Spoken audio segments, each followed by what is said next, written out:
Hello, hello, everyone. Welcome to ANCAA, our March meeting. I may actually need it. Let me see if it's gonna let my video come in. Oh, wonderful. Yes, welcome everyone. Please go ahead and put your contact in the chat. Let us know who is here with us. The ANC Commission is coming right on. We just got off a call with the Office of ANC to get a first peek of our new website, something that we have been working towards for 3 years. So that was very exciting, and that's the reason we're just a few moments late. But go ahead and let us know who's with us tonight. Let us know who we have here in the chat. And the commissioners are just joining. We were on a Teams call and now having to jump over. While that is happening, I'm going to go ahead and share my screen because we do have some announcements. And so also so you all can see the agenda for tonight. All right, let me do this.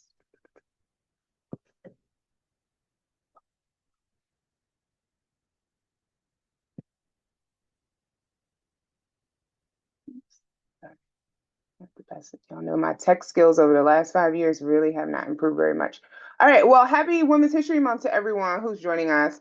Good to see you all in the chat. While we are letting folks trickle on in, I know it's been kind of rainy and a little snowy. Just gonna go ahead and share my share the agenda for tonight. We do have a couple of changes. Department of Buildings, excuse me, DPW is going to be joining our meeting in May, and not tonight, but we are happy to have Department of Buildings with us. We have an announcement from DC Water with us tonight. We also have WakeIF. WakeIF is the owners of Anacostia Art Center. For those who may not be familiar, where are my glasses? For those who may not be familiar, and WakeIF will be coming here along with the 11th Street Bridge Project to let us know about a new opportunity that they're going to be announcing. Then we have a healthy conversation with DDOT, both on the Minnesota Avenue and Pennsylvania Avenue proposed upgrades. Many of you have been following this for several years, and so have seen different versions of the planned updates. And so we'll have some announcements about that tonight. And then we have Prestige Healthcare Resources who reached out. Prestige is located on the intersection of Minnesota Avenue and Marionberry. So I think it's in Commissioner Foreman's SMD, and it kind of across the street from my SMD. They have that health center on that corner, and they want to talk to us about plans to expand. Then we'll get some updates from the council member's office, the mayor's office, and go into some community votes tonight, and we will adjourn. So this is our agenda. Go ahead and take a look at it. And just as a reminder, ANC 8A is on recess in April, so we will see you all back in May. In May, we are trying to come back as hybrid. So we have been working with the Office of ANC to get the tech set up because they have tech kits for ANCs to go hybrid. I'm sorry, I don't have my glasses and I really can't see. They had a tech kits for ANCs. And we're also working with DCHD to see if we could reuse DCHD's facility because DCHD has like a lot of the technology already wired there.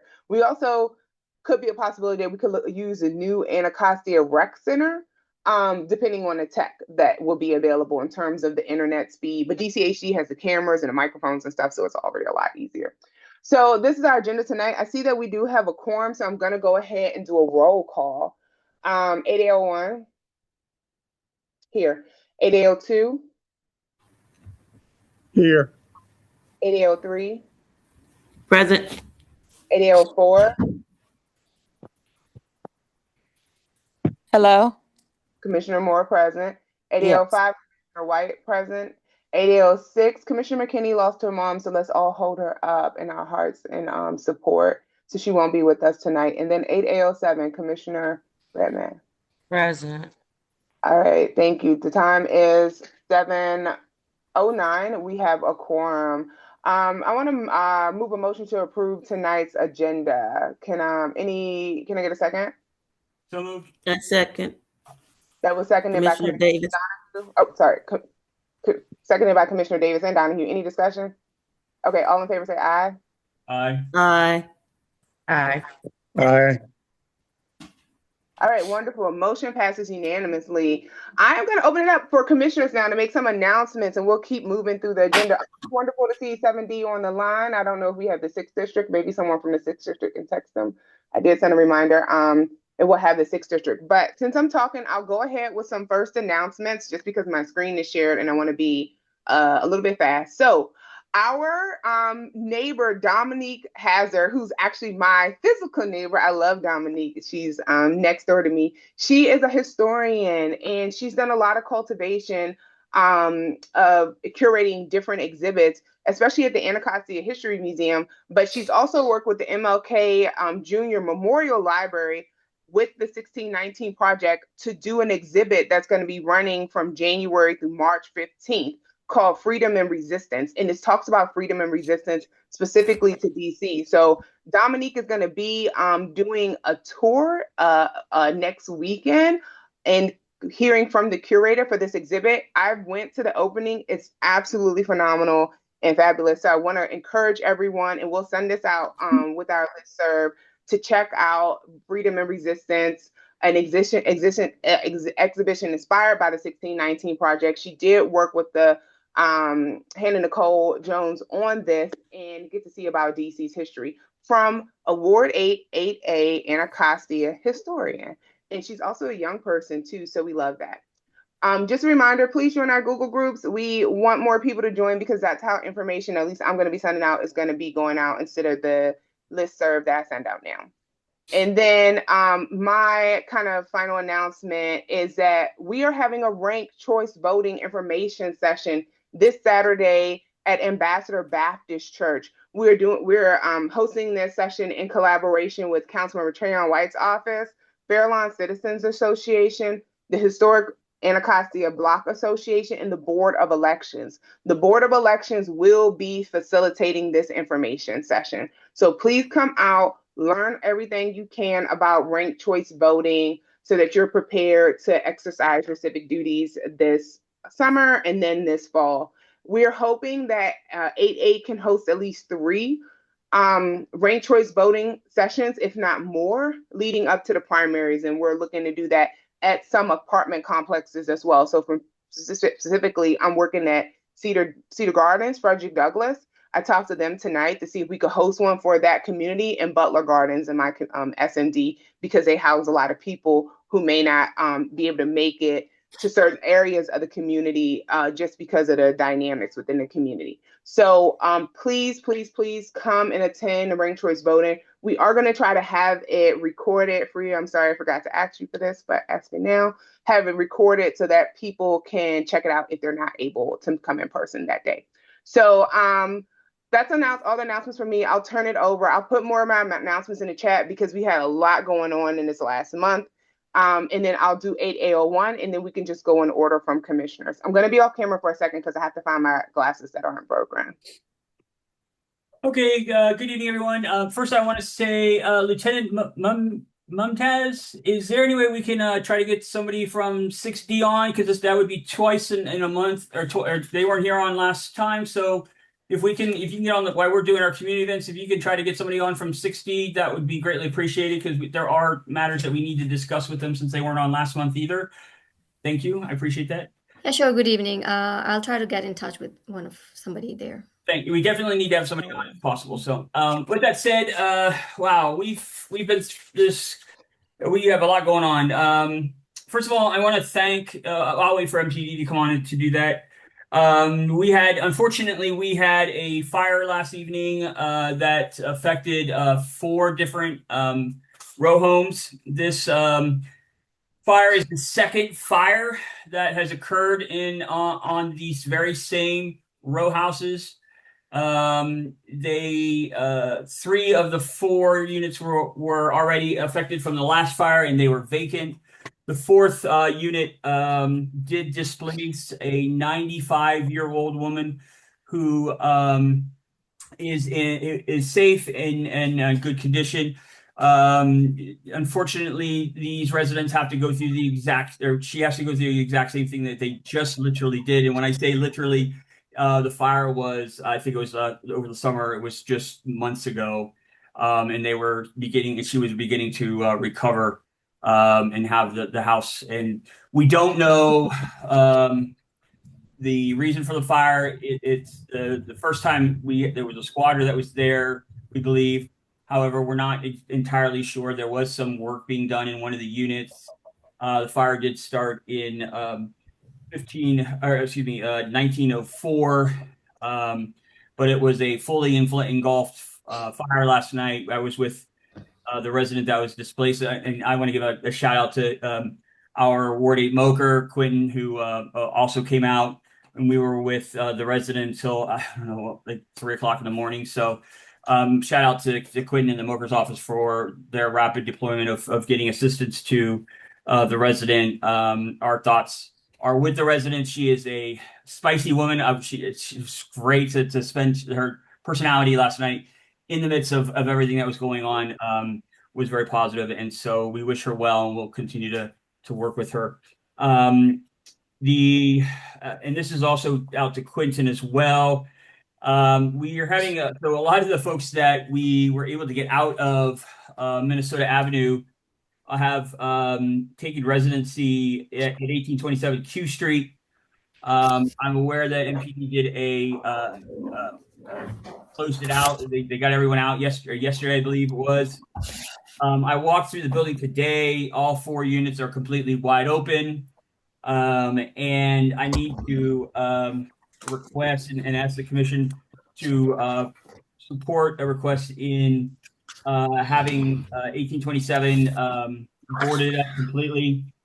The concern here is that we already had a fire on 19th Street from squatters moving. And so in addition to that request, the building that we just had closed on 19th Street, 1902, 1904, I'm sorry. No, I'm sorry, 1507, 1509, and 1511. It's a large white building on 19th Street, right across from where the fire was last night. We need to put official request in to have that boarded up completely until they are ready to do the renovations. My concern is that these squatters are jumping from place to place, from Q Street to 19th Street. And we really need a request to be put in to have these completely boarded up. The 1507, 09, and 11 building, they continue to get in it. So we really need some concrete reinforcements on that. The last thing is, that's it. So just keep our resident on 19th Street in mind. I know she's gone through a lot, and she's now displaced from her house once again with 2 large holes in her ceiling. So thank you very much. Thanks, Commissioner. Commissioner Davis, I'm not going to call on each of you all, so you can kind of go, back to back. Okay. Commissioner Foreman is actually 8AO2. I get confused. But Foreman, go in order. Foreman, do you have any updates? Yeah, just a few. Same thing. Working on those buildings on Minnesota Avenue between 17th and 18th Street. Trying to get that straightened out, because we had the same thing. We have people squatting in them, trash everywhere, overgrowth, and especially with being so cold outside. I feel for the people in that way, but we got to resolve that. Other problems that I've been having around here, illegal cars parked out of town, stickers, staying overnight. Even with the part where we have resident parking, that's still there. And what I found out is that, in fact, we have quite a few people who actually live in the neighborhood, but they still maintain their out of town tags, and some of them been for years. So we got an area down here at 1500 block of T Street, where an apartment building, we have several elderly folks with disability problems, and they are having to park up to maybe a block or so away from the house. And I've just had them call 311, and I'll try to make some contacts with that too. The rest of the stuff, I have a few other things that are just in motion, and I'll just hold off on them for right now. Thanks, Commissioner. You always can also put it in a chat. Okay. Okay. Hi, I want to report on. I hope everyone is seeing the new signage that Surprise Convenience Store has put up, and that has made a really great impact on the way it looks out there. They have new signage on the convenience store as well as the new beauty supply store that it has not opened up yet, but it will be opening up soon. So I just want to say thank you to Siraj for being a great community partner and trying to do everything he can to keep the community uplifted. I want to report on 2215 and 2217, the gray apartment building. About a week or two ago, there was raids and they retrieved paraphernalia as well as firearms from the inside of that apartment building. I've been in contact with the owner, talking to him about strategies as to how he could better provide safety measures and try to clean up the apartment building with a lot of the drug activity that takes place in there on a daily basis. Also, day before yesterday, I rescued two dogs that actually came from 2215 or 2217 that were abandoned. The people moved out of the buildings and just discarded the dogs and just put them outside, and they were roaming around. So called Humane Society and got them taken because mainly one of the dog's ribs was looking like he had been starved to death. So I just want to let people know that there are alternatives to just letting the animals loose on the street. The Humane Society will happily take them and care for them and try to get them adopted. So that was very disheartening to see someone with such that would be such so cruel to animals. And Little Rock Baptist Church, which is right across the street from the Triangle Park, they're going to be having dinners, 100 dinners, they said, on Saturday at lunchtime at noon. So anyone in need can come over there at 12 o'clock and get a free dinner. And just basically, those are the things I want to report on. And I am very aware of the increased drug activity that has been taking place, that is starting to pick back up around Minnesota Avenue corridor. And we do have a camera from MPD out there because they are aware of all the increased drug activity. So talking with them and strategizing and see how we can get this under control before the warmer months come. So that is in the work. So that's all I have to report right now.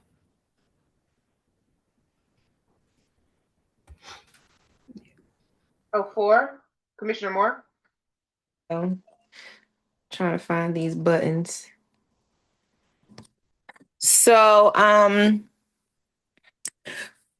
continue to do outreach and engagement with the residents, local businesses, and community partners and SMD 8804. Residents continue to express concerns related to quality of life issues, neighborhood safety, and access to local resources. These concerns guide my advocacy in coordination with the district agencies. I wanted to share that we do have an Anacostia Recreation Center at Ketchum that opened up, and it was said to be a great launch. I was not there, but I have seen the photos and heard the buzz that's around town. So I'll be sharing with my constituents the time that it's open and the weekend hours. So we encourage everyone to go down and check it out. We also have the Douglas Community Center that was redeveloped and launched as well. So those are exciting spaces for youth engagement opportunities and recreational programming for youth and residents. That's all that I have to report out. Thank you, everyone. Commissioner Redmond. Good evening, everyone. Commissioner Redmond from 8807. Couple of things to the constituents that are on the bus line.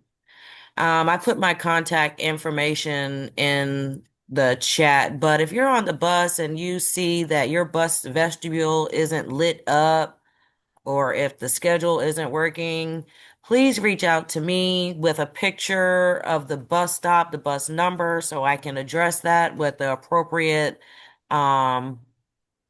agency. I'm finding as I ride around, I don't ride the bus, but I'm finding when I ride around the SMD at night, I'm finding bus stops aren't lit up.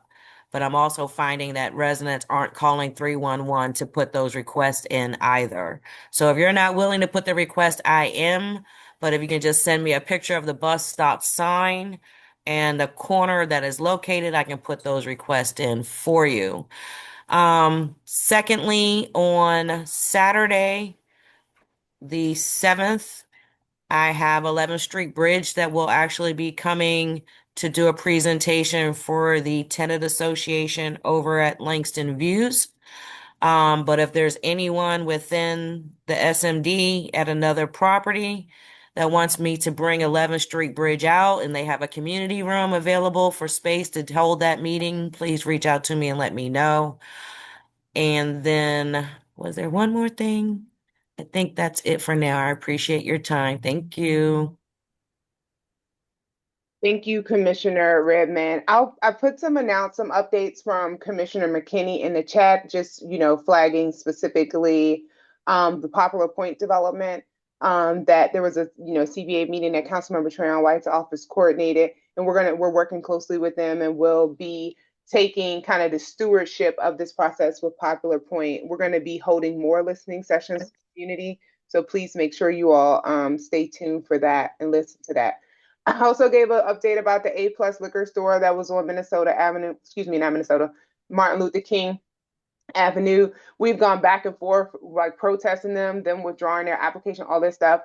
Right now, there's a tentative date set in April for a protest hearing. However, we have been informed by ABCA, but not like an official memo, that the applicant is looking to move their business location. So we will keep everyone updated on what's happening for that. And last but not least, I want everybody to go and vote on our new logo. We have gotten a lot of feedback. I am going to share my screen so you can see the vote page. And I'm just going to take a little bit of a chair's initiative to show each logo. We need to have a new logo. All right, it's time for ANC, AA to upgrade. We've done a lot of transitions. So I'm going to drop the website so you can vote. We have a lot of votes in already on which logo you like. And I'm just going to preview the ones that the designer designed. So this is the first one. That weird shape is the shape of 8A. I understand. You're like, what is that? Because I was like, what is that? But that's actually the shape of 8A, right? This is logo. Oh, sorry. My bad, y'all. Y'all, I'm not. Let me see. I might have to. Okay, I'm going to stop sharing and pull it back up.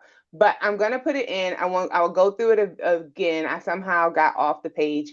But please go and vote on our logo tonight, because we are going to adopt a new logo so that it will come into commission for us coming back hopefully in May. And then I do want to remind folks, and I'm sure Ms. Sheila Bunn is going to tell us this, that we are in the middle of also oversight hearing of government agencies, and following oversight hearing, we will have budget hearings. It's really important to show up. All we need is like 10 people. It only have to be 100, but we need people to show up for those hearings.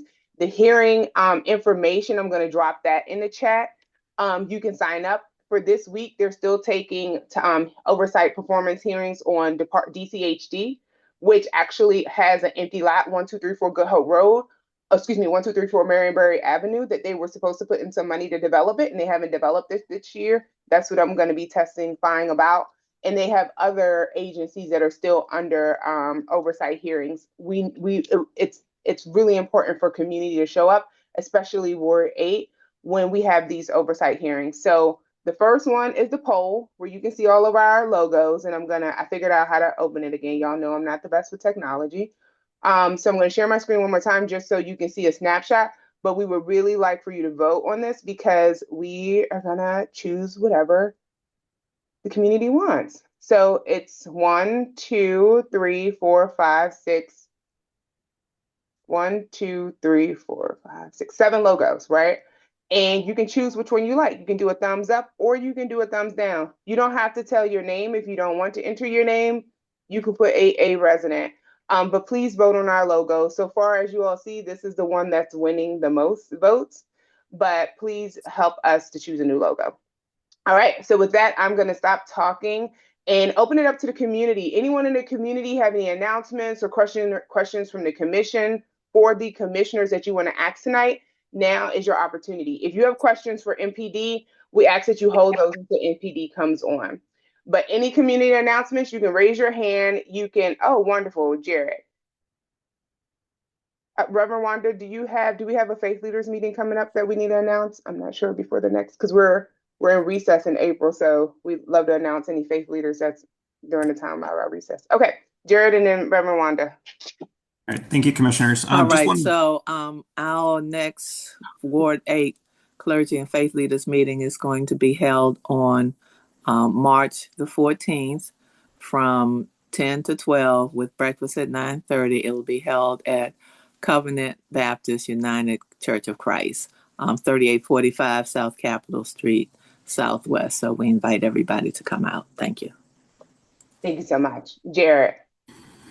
Thank you, commissioners. Just want to give a big thanks to the about a dozen or so volunteers that came out to clean up the streets between 14th and 16th Street on Saturday.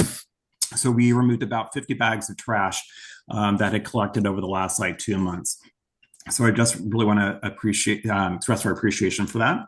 I do want to amplify what you said earlier about the ranked choice voting information session. So we will be there in force.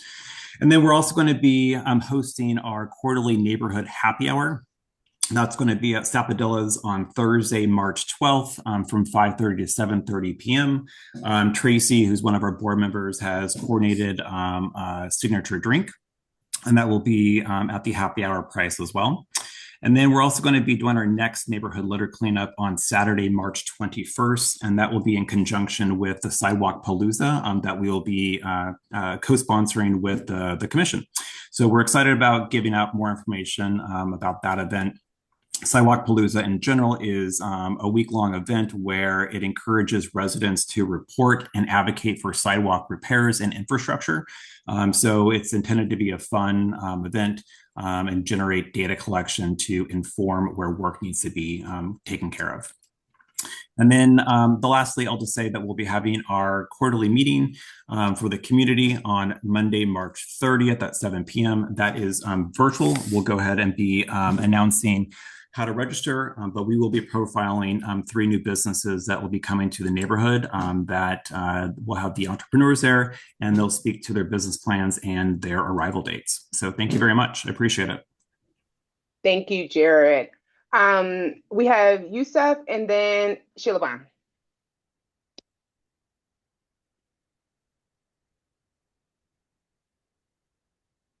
Yusuf, can you hear us? I think I was muted. Thank you. Sorry for that. Thank you for that. Good evening, everybody. And I'm Yosef Asmalashai on Mary LLC. And just to on 1756 W Street, Southeast DC, I bought a property which was fully kind of on fire, and I got permit, and I was able to renovate it, the townhouse, which it was sitting in 2 lots. And one thing that I have been trying to do was to have an additional unit within those 2 lots, the lot that I have.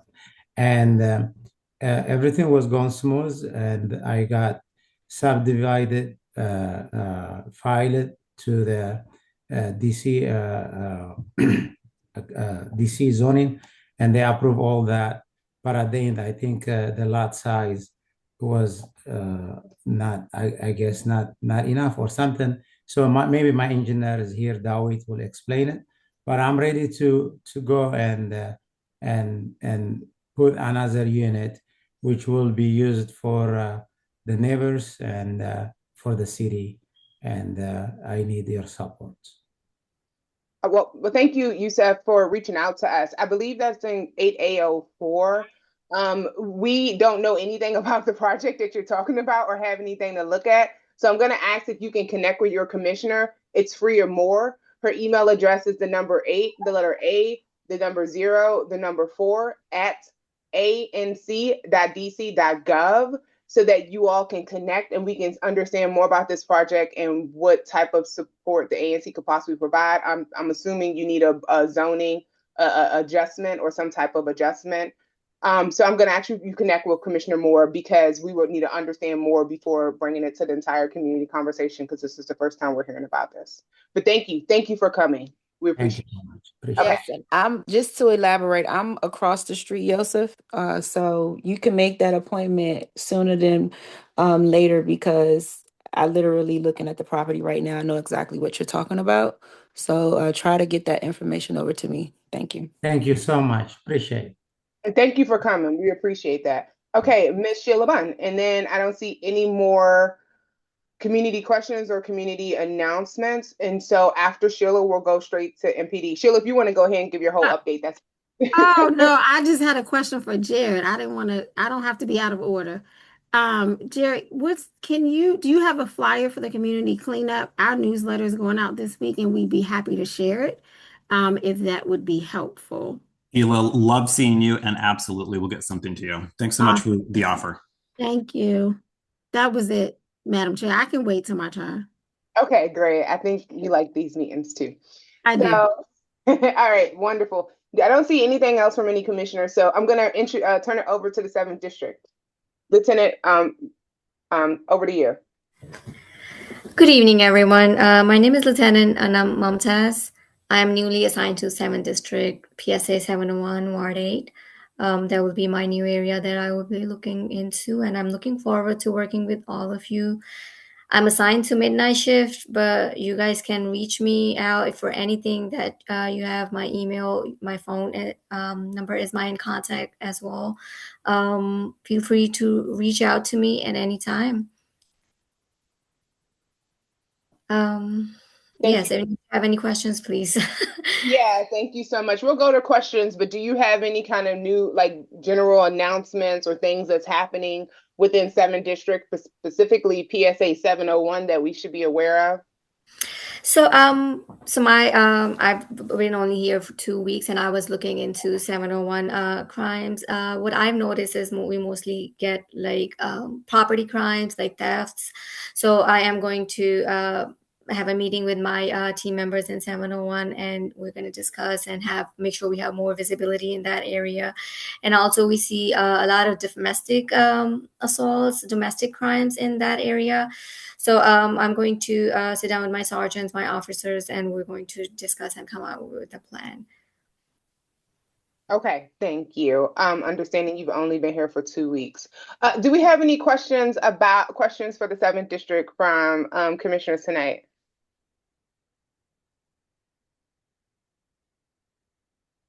My son was stopped by DEA and FBI. I would love to speak with you. That's from a resident of Anacostia in the chat, Lieutenant. I don't know if you could put your contact information in the chat so people could reach out to you.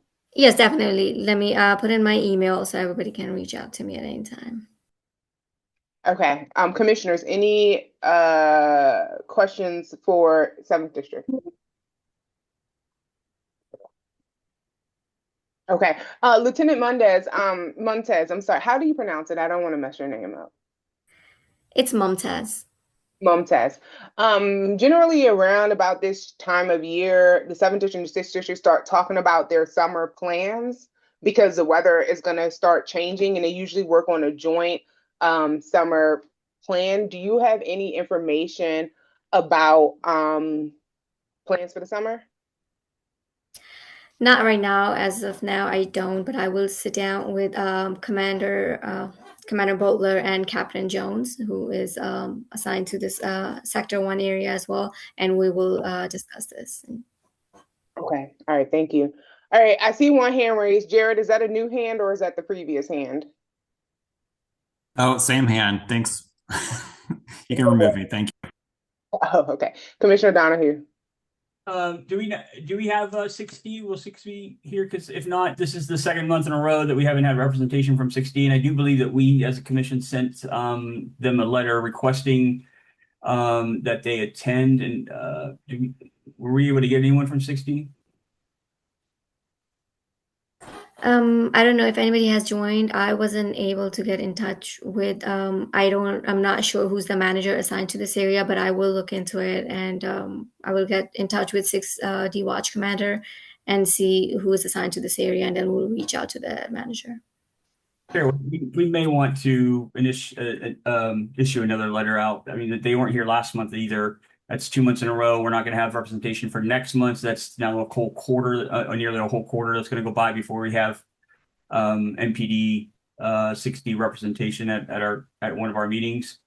On that note, I do want to just acknowledge the fact that 6D has had done a targeted enforcement of a solicitation on Minnesota Avenue in 18th Street. I think we've had a total of somewhere in between 10 and 12 people arrested for solicitation. This is one of my community's concerns about them hanging out at the bus stops and doing solicitation throughout the community. The other thing, this, as I talked about earlier, we're concerned about the squatting that's happening at 1827 Q Street. Now where the fire was, we need to get that buttoned down, because that potentially was caused by a squatter. We're not sure yet. And then, of course, we have a whole building on 19th Street that needs to be secured. We'll talk with the DOB about that, but just wanted to make that note. Okay. Thank you. So Hickman just sent a message in the chat for somebody to send him the link. I'll resend that out to Hickman. Thank you, Commissioner.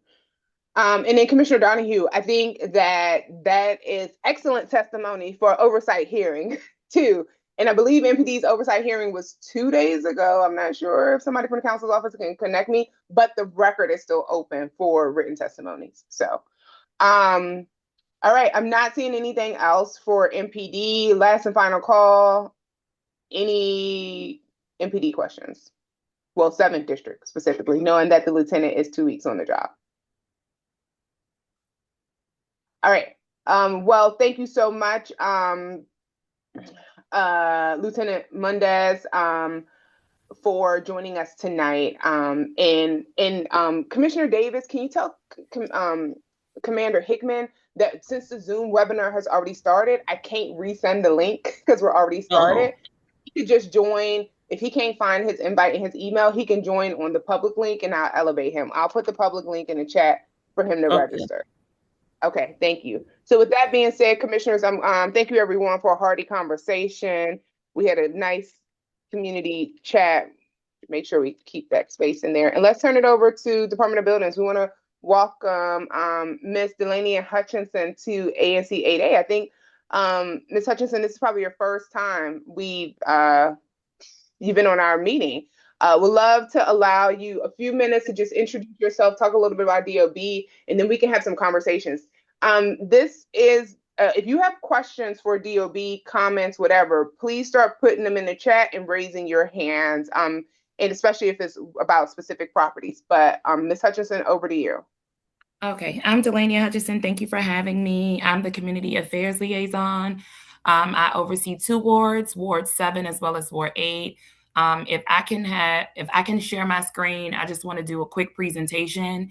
I know a lot of people will have questions, and my presentations usually answer all the questions. And then if you have questions for specific properties, or if I've dealt with you, like I've dealt with Tom Donahue and Commissioner Redmond in the past. So I just want to do a quick presentation, and then I can take any questions and open the floor for that. Let's see if I'm able to share my screen. No, you should be. You should be. Share. Let me know when you can see it. No, we can see it. Perfect. All right. So today I will be addressing building code and violations. Where is my arrow? There we are. On the agenda today, we're going to discuss DOB's mission as well as Director Hanlon's vision, residential inspections, filing a complaint, what happens next, illegal construction, vacant property, and staying in the know with DOB. DOB's mission, of course, is to protect the safety and built environment in the district. Director Hanlon's vision is ensure safety, green the city, and economic development. For residential inspections and tenant protection, DOB enforces District Property Maintenance Code.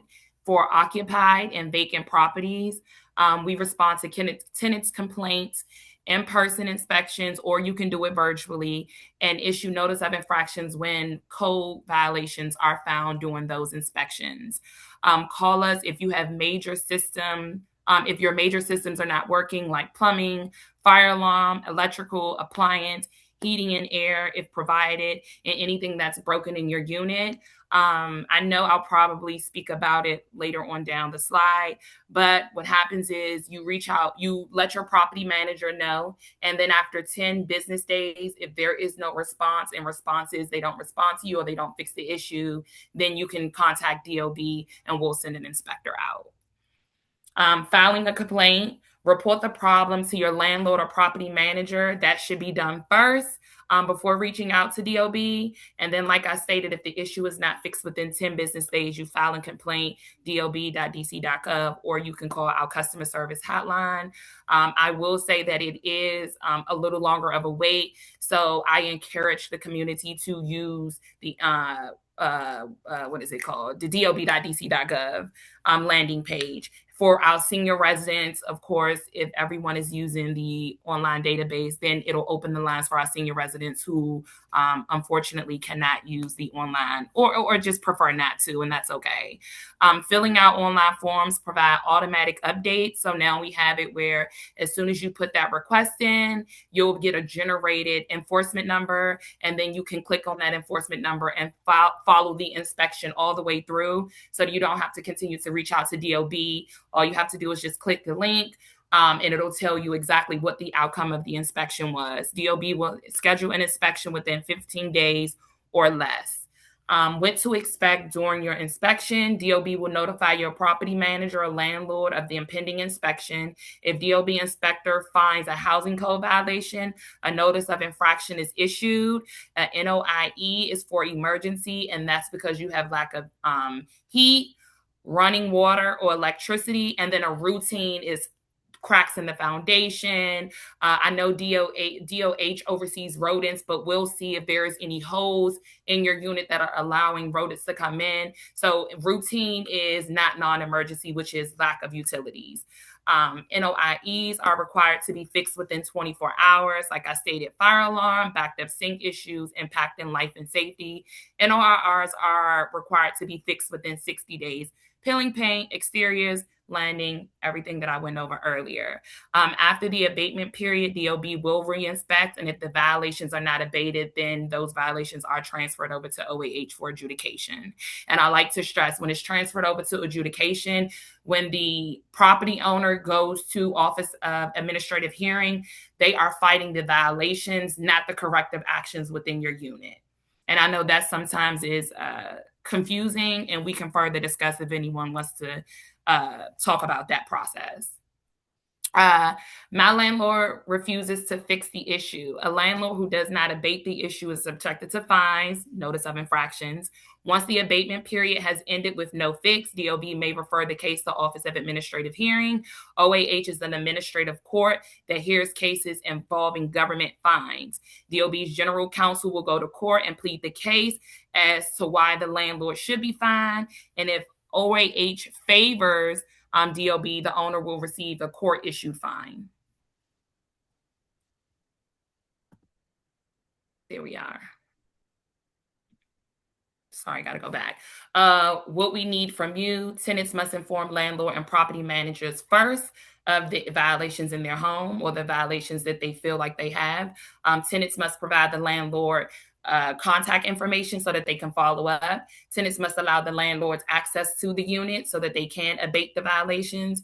Tenants must allow inspectors into the unit as well. We get where a lot of residents in the district submit inspection requests, and then we're not able to get inside of those units, which then requires us to issue a no violation. or no access because we're not able to gain access into those units. And tenants should communicate with DOB for updates. And like I stated, you can click on the link that we provide when you submit the form to follow the violation all the way through. Illegal construction. Any construction without the required building permits is illegal. Illegal construction is a public danger and can hurt people and or property. If you see illegal construction, like I stated, you can go on dob.dc.gov or you can reach out to 311. DOB will schedule one of our illegal construction inspectors to go out. Again, we have to be able to get access. If we pull up to the property and we see that there is active construction, we see construction workers, they're hauling lumber and things of that nature, it's easier to cite because there's active construction. We can issue a stop work order. However, if you're stating that there is something going on inside the house and our inspectors cannot gain access, unfortunately, just like MPD and other agencies, DOB cannot force entry. They have to allow us in order for us to issue a notice of infraction or a stop work order. Construction is allowed Monday through Saturday from 7 a.m. to 7 p.m. To do work outside the hours, customers will be required to apply for an after-hours permit. If you believe work is being done after legal hours without a permit, please report it to DOB. As far as vacant properties, vacant and blighted properties must be registered in the district. So if you're selling your home, if you're moving from one home to another, is this your second property? Vacant is when no one is living in the home. You have to notify DOB that no one is living in your home. That's because we have to notify Office of Tax and Revenue to remove any, homestead deductions, any deductions that you're receiving, or if you're getting senior deduction, we need to allow for Office of Tax and Revenue to remove those. And then, of course, your property will go from the residential rate to the vacancy rate. If you feel, and blighted is the same thing, that's the highest tax rate. And the reason why it's the highest tax rate, because we feel like if it's blighted, it'll encourage the property owner to bring that back into either a vacancy status or at least a residential. We see a lot, though, that doesn't work. A lot of people have abandoned their homes, and some homes have sat years and years and years as vacant. So what we can do is DOB, you reach out to us, you say, hey, this is a vacant property. We have to go out. We will inspect. Once we say, okay, this is vacant, we'll send a letter to the owner. We'll wait because per code, we have to allow that owner due process. We'll give the owner the amount of time to address the violations. We'll go back out. We'll reinspect. We'll say, okay, we gave you the allotted time. I don't see that the violations were abated. Now we would either transfer it over to our abatement team or have to reach out to the contractors, depending on the type of violations on that said property. But there is a process. It's not something that can be turned around in 24 hours. And our vacant property inspections and our vacant property team will only address the exterior of a property. Like I stated before, DOB can only go inside a property if we are given access. And just like we can't go on anyone else's home, we cannot just storm on a vacant property home, unfortunately, due to DC code. Staying in the know, DOB has multiple publicly facing dashboard. It'll provide agency performance, permit operations, inspections, violations, enforcement, vacant properties, as well as DOB index. So if you want to see how many vacant properties are in your area, it will give you all that's in Ward 8, and then you can go draw it all the way down to 8A, and it'll tell you all the vacant properties that are currently in 8A. If they're currently listed as vacant, have they been abated, and as well as violations for housing codes. I know that Frederick Douglass apartments have come up a lot. You can see how many notice of infractions that they've had, how many have been transferred over to OAH, how many has OAH given final orders to, how much in violations that they have. And that's why you'll see people say, oh, they have $40,000 in violations. All that information can be found on our landing page, dob.dc.gov. And again, to connect with us, you can come down to our building at 1100 4th Street Southwest. We're right across the street, right next to the waterfront metro station, next to the Safeway. You can find us at dob.dc.gov. Here's all of our social media as well as our customer service number. And that will end my presentation. I am now open for questions.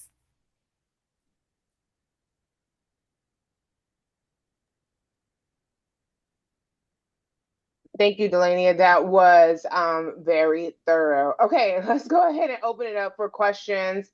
I'm starting to see questions and comments in the chat. Can we have a copy of this presentation? I don't know if you can upload it or drop it. I would have to verify first if I can give that information out. Yeah, this is what we present. So once I get confirmation from our comms team, I can definitely send that over to you tomorrow. I don't want to pull too early and then they say we weren't supposed to send it out. So as soon as I get verification, I'll have it to you tomorrow. Okay, perfect. I believe that I can, but I just want to make sure everything everything changes every day. I understand. All right, so we'll start with some questions for commissioners. So I see Commissioner Donahue hand up, and I'll go to you first, and then I'll come to the community. Community, please raise your hand if you want to ask the question or put it in the chat, especially if you have specific properties. Hey, good evening, Delania. First of all, thank you so much for the work that you do in our communities. I know I've been on several tours with you, and that has always been very, very helpful to us. So thank you for that.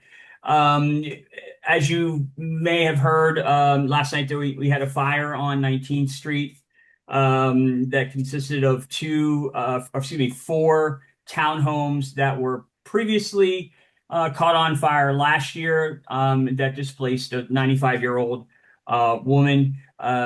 We need to try to get those four row houses secured and closed up again.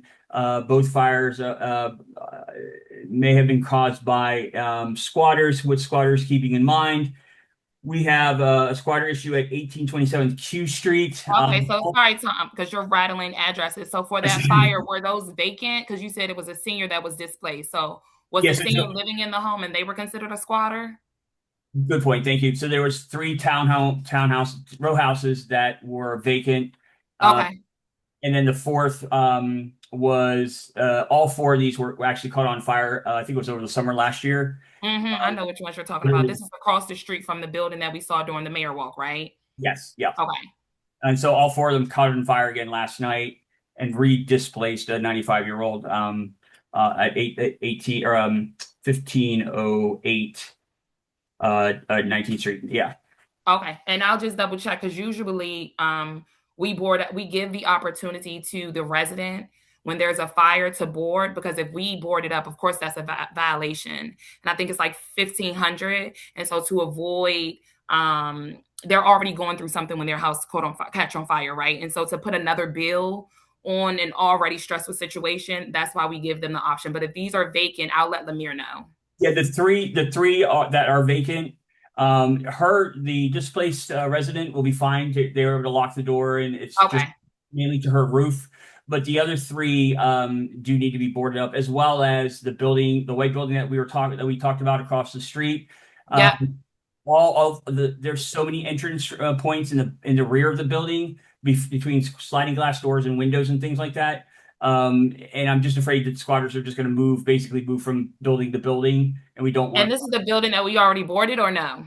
Yeah, I know that there was a mishap of us boarding, and there was two tenants. Are we talking about that building? Yes, ma'am. Yep. And those tenants are out. They were out the end of last year. But the rear of the building, there's multiple entry points that need to be boarded up, including the front door. The front, it looks like they attempted to get back into the front door, but there's multiple entry points throughout all three sections of the building in the back. Okay. And I'll let Keith know because he's been communicating with the property owner as well. Okay, yeah. So I'll give him an opportunity to go out and board, and then I'll just tell Lemire's team be on standby.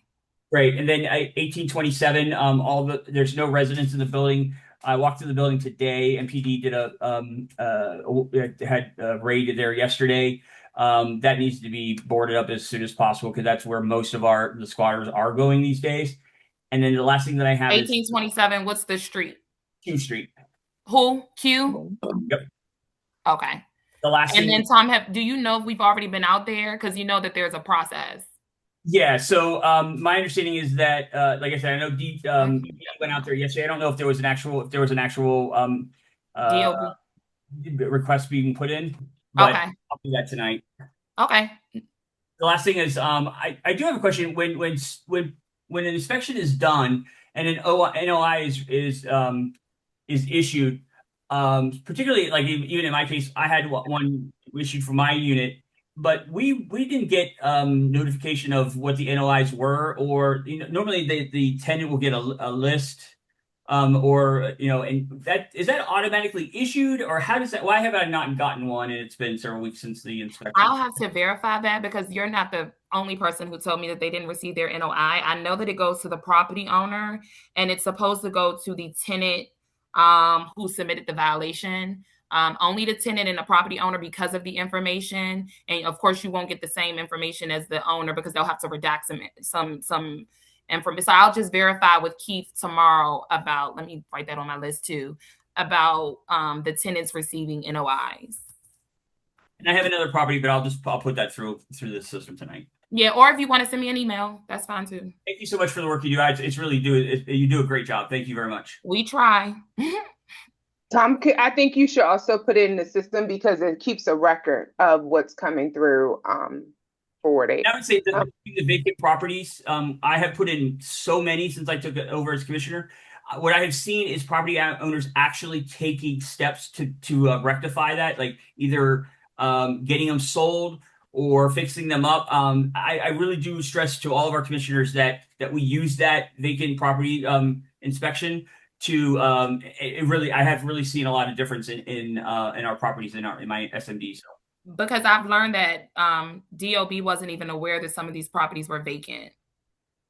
So once we're notified, like I said, you go from residential, which is what, like 85 cents, to vacant, which I think is like what, $4.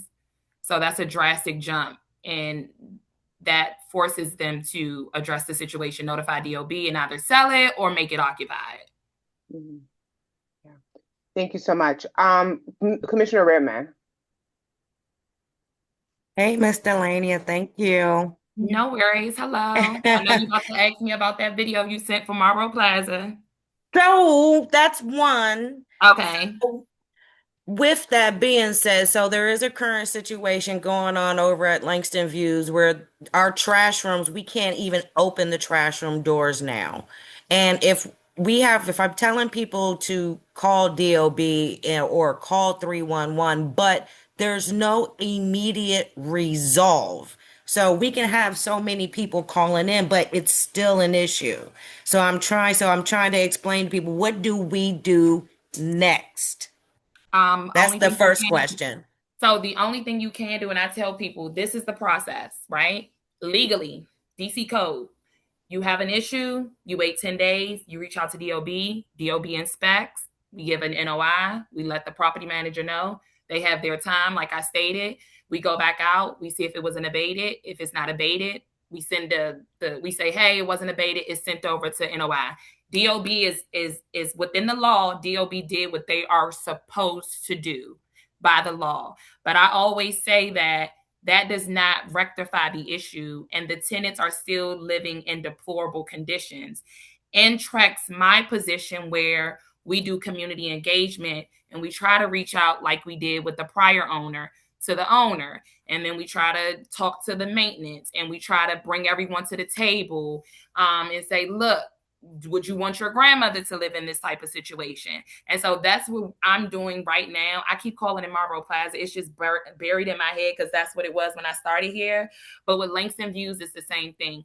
I had a better relationship with the last owner, and I say a better relationship because I had Tony's number on speed dial, and every time that there was an issue that came through for Langston View, I was able to call Tony and say, Unit 123 needs your help. He was able to handle it. I have to do that all over again now because the property sold. So I have to build a relationship with this woman she's not answering your calls and she's not answering my calls either, right? And she's on the emails, right? So I'm like, you're emailing and I'm sending you video, but you're not answering my phone call, so you can hear the compassion in my voice to say, we just need someone out there just to remove it. And I also, devil's advocate, because DOB can't take sides. I'll tell the tenants, because she's right? Tell the tenants, stop putting the trash to pile up. If you see 5 bags in it, just walk your bag downstairs. However, on the other side, if there are 5 or 6 bags in there, that means someone on your end isn't doing their job. The maintenance isn't picking the trash up.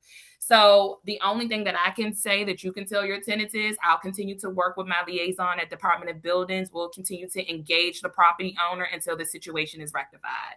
And I'll call her like she owe me money and blow the phone up like I always do with all the properties that I oversee in Ward 7 and 8. And sometimes it sticks, and then sometimes they have to be in a RICO like Sam Rajulian. I And that's just appreciate our that. honest truth. I appreciate that. I'm telling my constituent, or I'm telling them that over here. But also, I know it took them some time to also verify with you that there was a certified engineer on site. I didn't even she He's won't gone. she will not call me back. I called today. I let my supervisor know, and I said I'll give her a call tomorrow, where now I'm going to send an email and let her know I need you to call me, because she's sending emails and she's saying it's being handled, and she sent the pictures, and the pictures I saw, honestly, it wasn't a DOB violation. Was it trash in the chute? Yes, but the video that you sent me, where you could not open the door because it was taller than you, is what triggered me to say, okay, now we have an issue. I appreciate that. And my final question is, and it's going to kind of go back to what Commissioner Donahue was saying, when the NOIs go out, and we brought this, and I brought this up when you and I had our in-person meeting. When the resident calls in the complaint and the NOI is issued, like you said, the NOI is issued to both the resident and the landlord up until the point that that violation is now going to Office of Administrative Hearings. That is only being sent to the landlord. Can you kind of explain that? So, because at that point it's a lawsuit. So we can't, I'll just verify with Keith if we can, but because it's a lawsuit, now it's transferred from DOB to Office of Administrative Hearing. That's a totally different agency. Now you can reach out to that agency and you can get the court date so that you can go and speak on your behalf. But we keep you in the know oh, go ahead. I'm sorry, you had a question. No, but remember, we verified that the resident doesn't get notified of those OAH hearings. It only goes to the landlord. Yeah, I don't think we give that out. I will let Keith know, Keith Parsons, know that the community is requesting that they be notified when a property is transferred to OAH, so that they can be aware so that they can reach out to OAH essentially. Like I don't know if it's going to OAH, so I don't know when to call OAH. So I'll just verify because at that point, I'm a little ignorant to the process of once it's transferred and why we can't.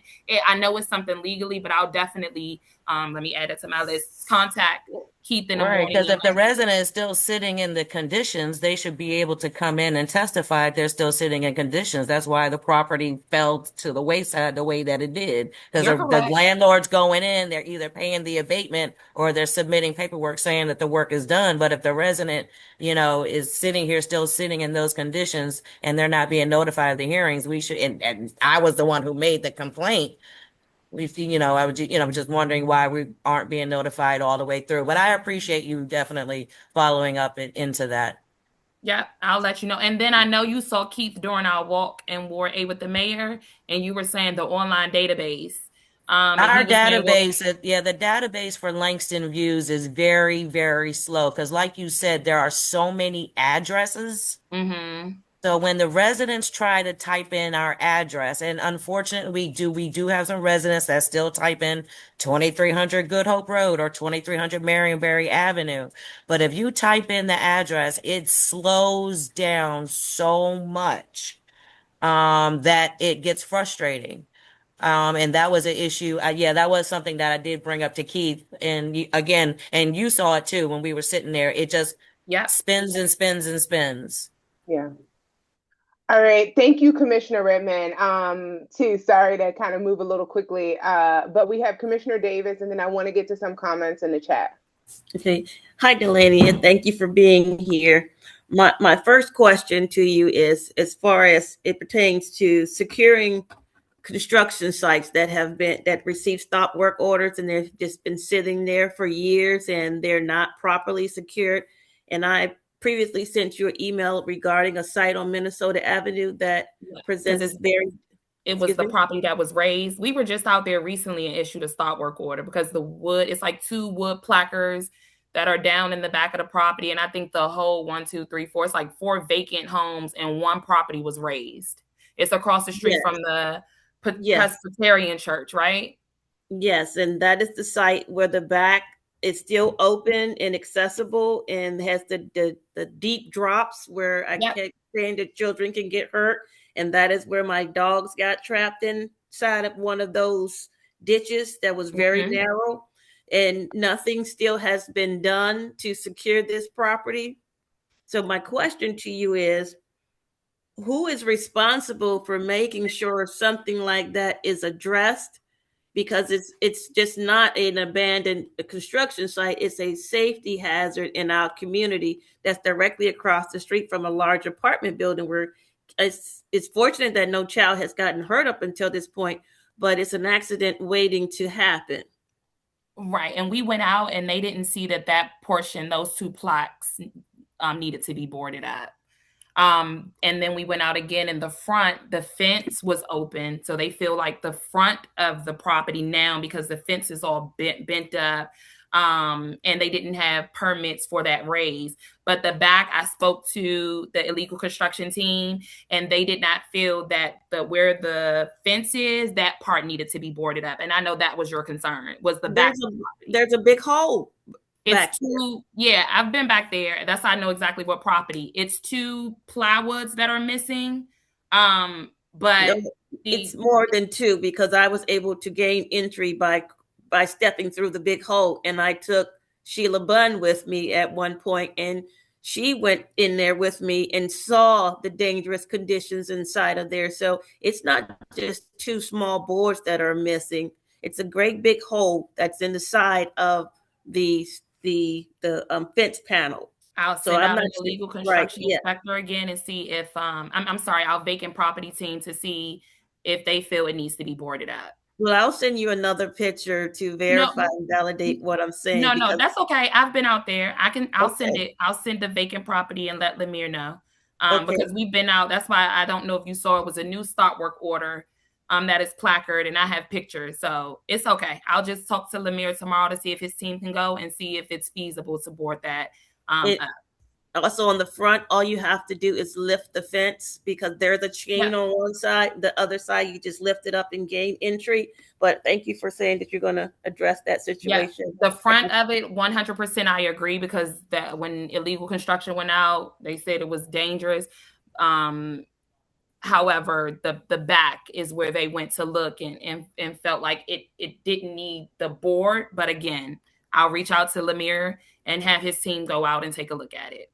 Okay, when they go to address the front, I'll make sure that they address the back as well. Okay, just one quick question now. When we submit requests for board ups and they're repeatedly being submitted one after another because the squatters are constantly tearing it open, do you all have a system where you track repeat problem areas that you all go back out and do routine visual inspections, or you are only going as we call you and notify you?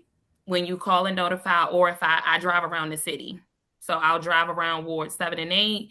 And if I see, I'll let the team know, hey, we need to go back out. But like I stated, it's due process. So we can't trump the law. Because they can, when we take them to court, they'll say, well, you're targeting my property. Even if we say your property is set there and we boarded it, if the squatters take it down, our team has to go back out. We have to do a reinspection. We have to notify them that the boards are coming down, and then we can transfer it over to our abatement team or send it over to our contractors. But you don't have like a follow-up process to say, okay. No, once it's boarded, once it's boarded up, that we close it out to say, hey, this is boarded. We send the NOI for the board to the property owner. That is closed. Okay. All right. Thank you. You're welcome. Thank you, commissioners. I'm gonna go in the chat and I'm gonna ask Ms. Hutcherson if you can go through the chat and start responding to people directly. So we have, I'm gonna start at the bottom. I wouldn't even know where to start because it went from when I came on, it was like 10 and now we're at 34. Okay, so first is Ms. Hutcherson, can you put your contact information in the chat? Then it's, can you tell us when fees are levied against their properties? Those are two questions. What do you mean fees? Ms. Lynch, if you can be more clear about what you mean by fees, but if you could put your contact information in the chat in the meantime. Another question is, what are the tour of duty hours for DOB inspectors, specifically asking as it pertains to after hour construction? We have after hour. So we have inspectors who can go out. It just depends on when you submit. Now, it's usually 9 to 5 or 8 to 4. However, if it is after hours, we have after hours illegal construction representative that go out before 7 o'clock and they'll stay longer than 7. Okay. And I think the penalty, Miss Lynch is talking about when are penalties leveled against the property? So when does a property owner get a penalty? Like a notice of infraction once we complete that second inspection and realize it hasn't been abated.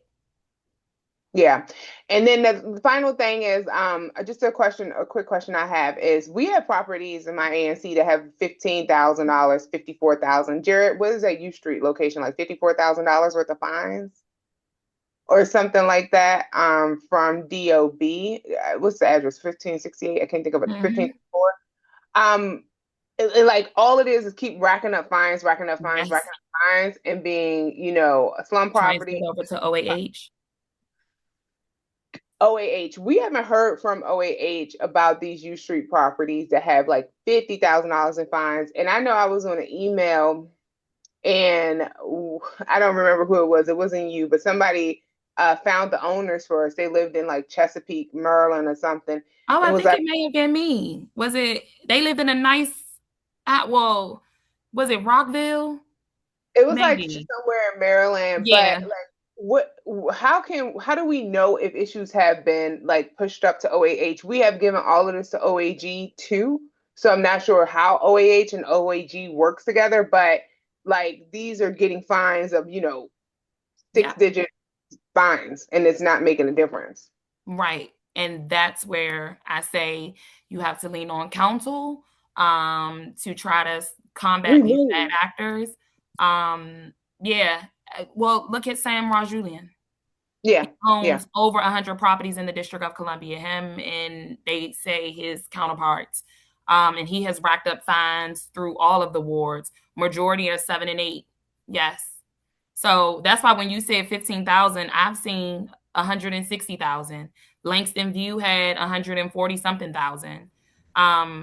So without saying too much, we just lean on the OAG when it gets egregious, and we hope that they can sue and hold the property owner accountable, and as well as OAH.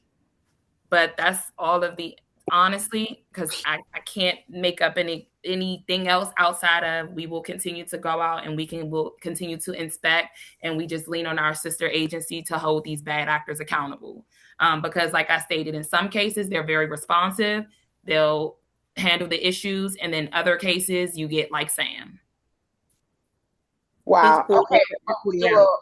We'll definitely follow up because 3 million and 1 million. Yeah, we have to have a conversation because I'm sure the district is even paying rent on some of these properties through our rental programs or vouchers, or we are literally playing for slumlords. Or it opens up the apartment building to squatters, and that makes it harder, right?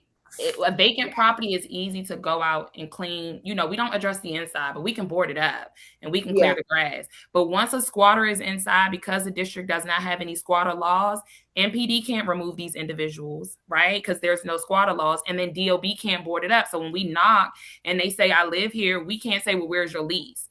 Now it's a fight. And if there is no owner or the owner isn't taking care of it, now you have tribe houses. I didn't want to say it, but now you have illegal activity. So yes, the properties being in deplorable condition does not just the reflection of the community, it opens it up to squatters. That's Yeah. lean on, Okay. right? Yeah. The one last thing, you have a question in the Q&A. I'm gonna ask you to answer in the chat because we do got to move on. It says, "My apologies for being late, but Fairlawn Avenue near the storage facility, that's also they own two places, Miss Donna. They own one on Bury and Bury, and then they own one in Fairlawn, the same Company. can distribution. Yeah. The storage facility is still a dumping ground. No. 1620 through 1620 through 1622 19th Street is not managing trash properly. So it's in the Q&A, but I'll send it to you directly. Miss Brown, can I ask you if you can reach out to your commissioner with this as well, so that we can make sure to follow up on this? But I just put it directly to, in the chat for the host, so you can see that, Delania. And yes, and someone said 2266 Mount View. Oh, I'm gonna just send you all of these things, but also it's 1520 U Street. Yeah. Okay, please, because I believe is Mountain View the one. Is it Mountain View? I'm trying to look Mountain it up. View's the street going up. Mountain View is like Maple View that goes up past Starbucks, and then you have Mountain View that crosses it. But no, that's the property that I knew. That was sold at a tax sale. So that's overrun by Clear Waters. And we work with the next door neighbor. His name is Dylan, because there's a hole in the roof.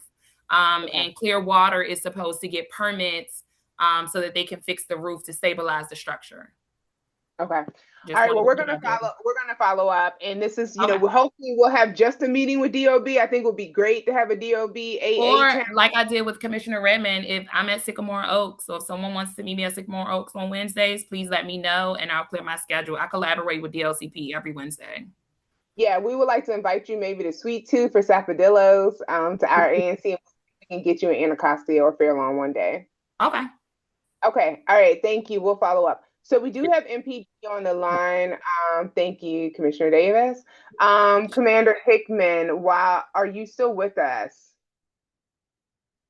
And while Commander Hickman is there, I'm just going to go and put in a plug. I have not seen anyone vote for the ANC logos.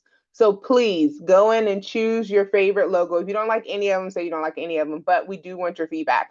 We've had Greta Fuller, Hannah Baker, former commissioners, so I'm calling them out, spotting them out, Tyon Jones, former commissioners vote. So please, please, please vote for your favorite logo. Okay, Commander Hickman. Can you hear me? We can hear you. All right, I'm working off my phone. So good afternoon. Sorry for the lateness. Thanks for inviting us on. So for MPD, I can only speak for 6D. I don't know if 70 was on earlier. I can only speak for 6D. Far as Fairlawn, we had to walk with the mayor towards the middle part of January, where MPD was mainly 6D had to put some crime initiatives in play to address the issues that were brought up on the walk. One thing was drug dealing, prostitution, hanging out in front of Boone Elementary. So since the walk, actually we started before the walk, but year to date, we did a 30-day plan. This isn't, I guess, a barometer of success down there. All I can say is that, criminal justice is a whole approach, it's a whole ecosystem. But we did make over 60 arrests in the Fairlawn community. That counted for a majority of arrests in that PSA. A lot of the arrests were drug related. We did do a prostitution operation. What I would say, that's the first time MPD did a prostitution operation, I would say, in over 15 years. MPD as a whole has been out of the prostitution game for a while. But that was the Fairlawn one was the first one we did in years. And our Violent Crime Suppression Division wants to do that once a month. They want to hit Fairlawn again once a month. We focus on Johns and not the sex workers. On the outreach side, we did have a meeting with Fair Girls. They do a lot of work with sex workers in the community. We had a relationship with them years ago. We reinitiated that relationship. So they gave us some QR codes to give out to help them connect with supposed sex workers. Every officer has that QR code. Fair Girls is a 24-hour, 7-day-a-week operation. So basically how it works, if we find a suspected sex worker, Fair Girls, within 24 hours, we'll try to make contact with them either in person or via telephone. So that was a good positive. Fairgrows do have few safe house locations that, of course, naturally for safety, they didn't tell us what locations were, and we didn't want to know where they were. But they do have safe locations that sex workers can come in, get a bite to eat, and get connected to resources. So we're pushing that angle too. We're doing the enforcement on the Johns and the outreach with the suspected sex workers. That prostitution operation netted us 12 arrests. We ran it on a 2-night cycle. So, like I said, Violent Crime Suppression Division, they do want to do that at least once a month if their schedule allows for it. So, sometime maybe in March and April, they'll be out there again. Usually, they're doing enforcement around the overnight hours. We did get some signage around Boone Elementary. I think if it didn't go up yesterday, it should have went up today or tomorrow. Actually, Jasmine Banab, who works for the Violence Interrupters, she basically supervises them. She's coordinating to get those signs up around Boone Elementary. We did put it should have went up, I think Sunday or Saturday. We did get a CCTV trailer out there on 22nd in Minnesota near the park. So the reason why we haven't had out there in a while, a lot of our CCTV trailers have been in maintenance. So 60 had 2, and they were in maintenance all of 2025. We just got them back in 2026 within the last couple of weeks. So we put them out 2200 block, 22nd in Minnesota, and then we put another on Eastern Avenue on the Ward 7 side. Crime in Fairlawn, especially in 8A, is down very little. It's not down it's not down as much as I want it to be. It's not in line with the reductions we're seeing district wide. I know there was some issues earlier in I think January with some motor vehicle thefts, especially Lexus properties. Lexus is a sub company of Toyota. That is a nationwide trend we're seeing, especially high-end Lexus vehicles. I know Fairlawn and some areas of Ward 7 and Ward 8 experienced that a little rash of auto thefts, but now it's up in Upper Northwest where they're able to get this device called an Alltel device. You can get it off Amazon.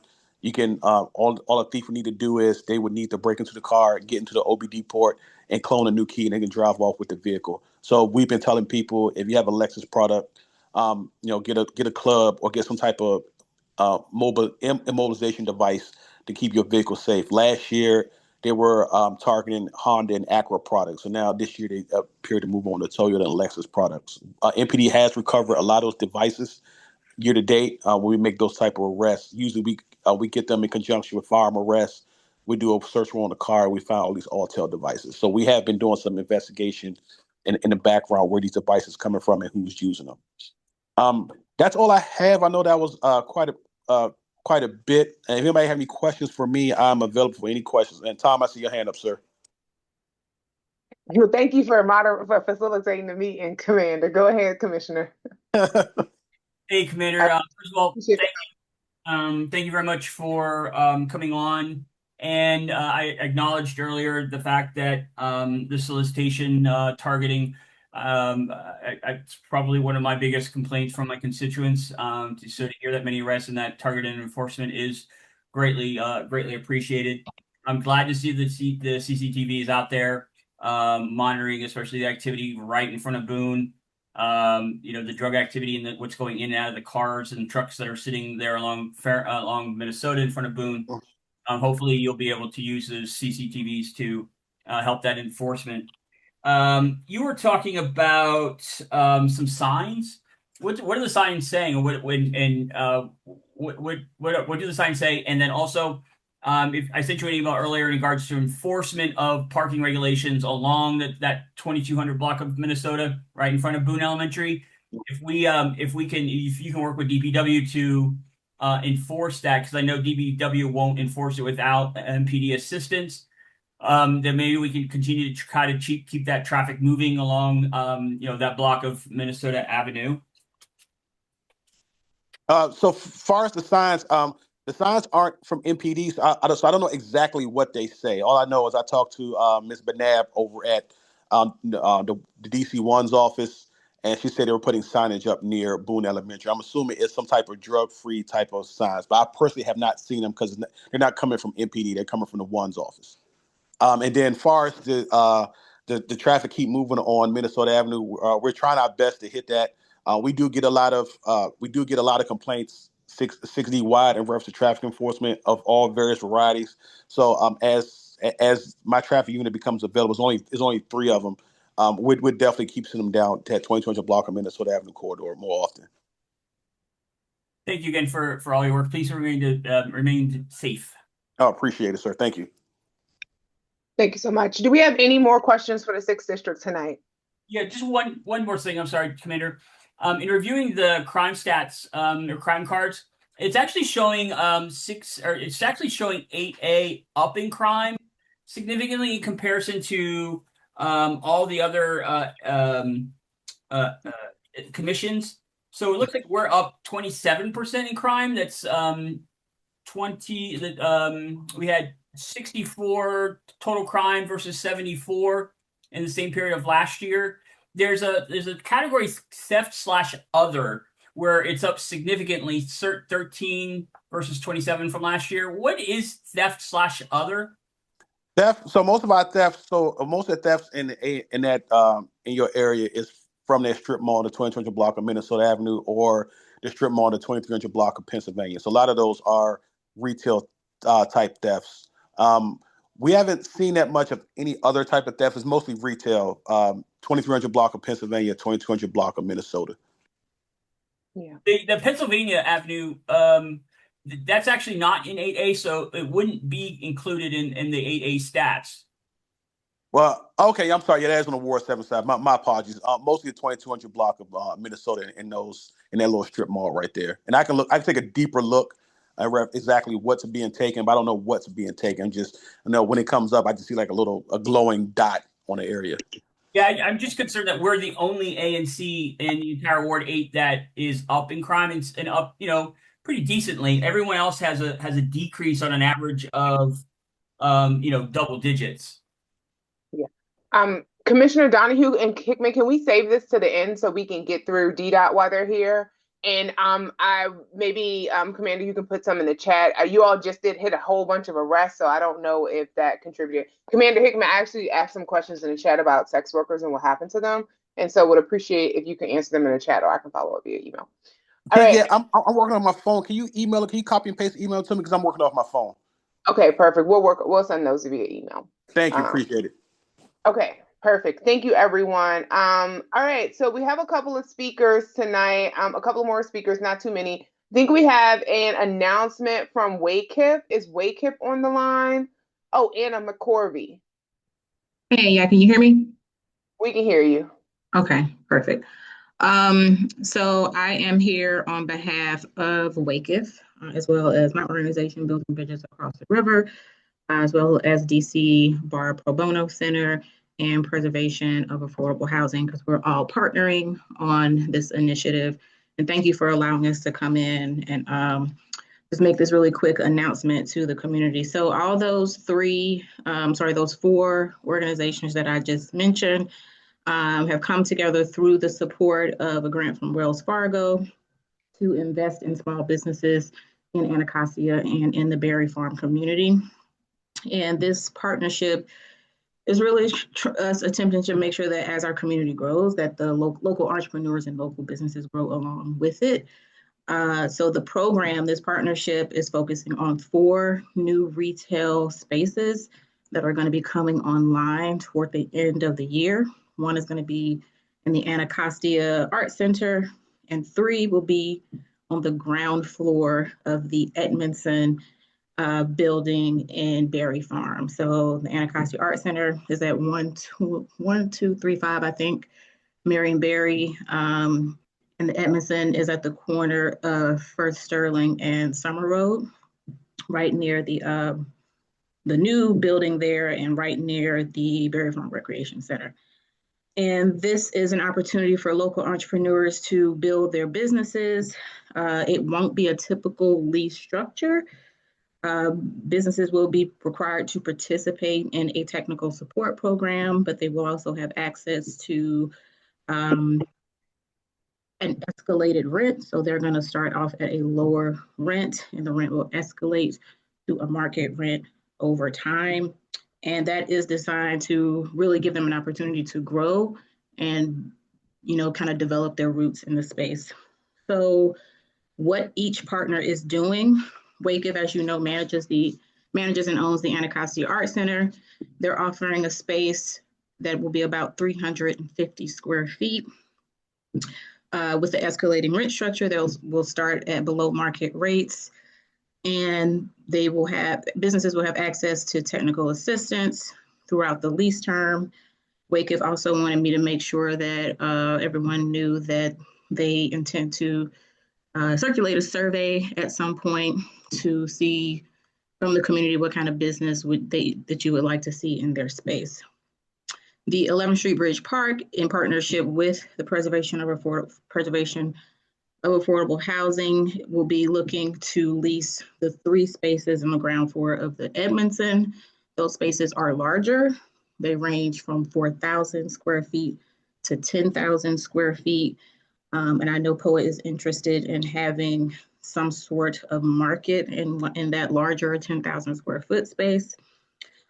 Businesses will be participating in the 11th Street Bridge Park's Small Business Preservation Program. Some of our existing businesses in the community now have participated in that program, Sapodila's being one of them, Grounded being another one. They also will receive business coaching, grant funding, and an escalated rent structure as well. DC Bar Pro Bono Center will be providing businesses with access to legal support. So where we are in this process, it is very early. Like, we are still finalizing details. We know that the application to lease these spaces will be available at the end of the month. So we wanted to get in front of you all as soon as possible. I'm also trying to get in front of the ACC, hopefully coming up soon, because we are really depending on all of you to tell us if you know of any businesses that you would like to see come in. You might have a business. Just really kind of keep your ears open around this time.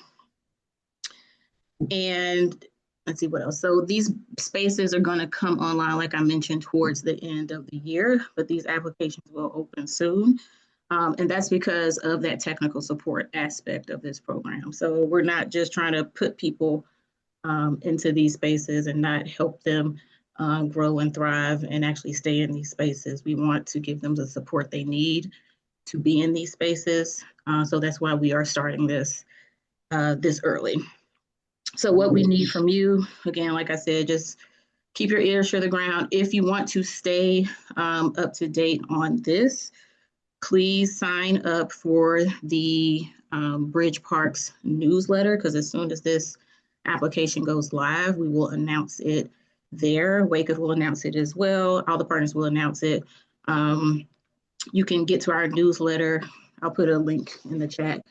bridgepark.org/email will give you access to sign up for the newsletter that comes out once a week. We don't do, that's the frequency that we send it. So yeah, that's pretty much it. Thank you, Anna. Thank you for coming to the commission. Please let us send it to us. I will also recommend you send it to all ANCs across Ward 8 and as well as the councilmember's office, because he actually, I looked at all the DC politicians. Councilmember Trayon White has more followers than any other politician in DC. You could probably add them all up and then he still has more followers. But yeah, that's a great idea. Yes, the question I just have, and we don't have to answer it tonight, is are you all going to be prioritizing Ward 8 businesses, meaning that either you're already operating in Ward 8 or maybe you're a resident in Ward 8? Because what I have seen, especially from food access grants, a lot of the funding did not go to DC residents nor Ward 8 businesses, and some of those businesses closed some never opened, and some closed after receiving the funding. And then if you're looking for a pipeline, there was a Ward 8, and I'm gonna lean on Councilmember Trayon White's office to correct me. There was a Ward 8 Community Investment Fund initiative by DSLBD for 2 years. And I was on the review committee for one of them. And there was like 50 to 200 like applicants, and they got like $10,000 grant and $10,000 loan.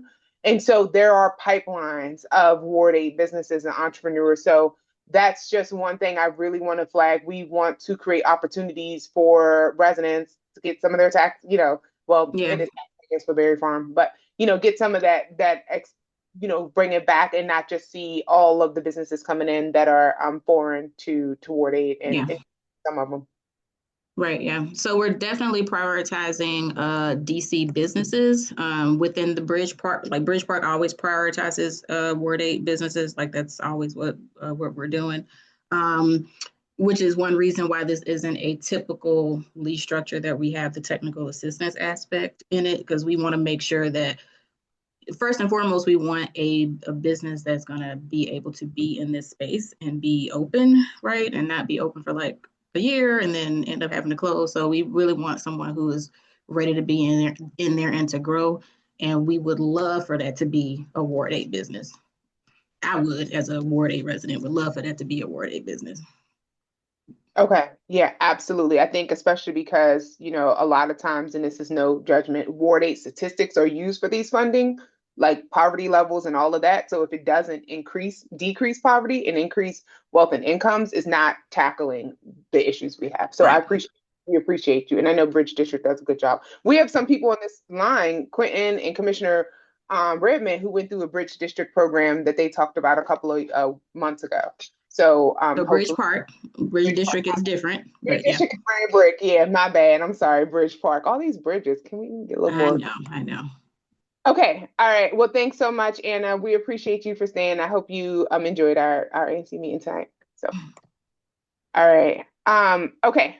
Let's stay in contact with Anna. And you have some people from the council member's office if you need their contact on the call tonight. Then let's do a couple of other quick announcements before we end out with DDOT. So I think we have Sean Moore here from DC Water, who has an announcement about a project that DC Water is doing. Sean?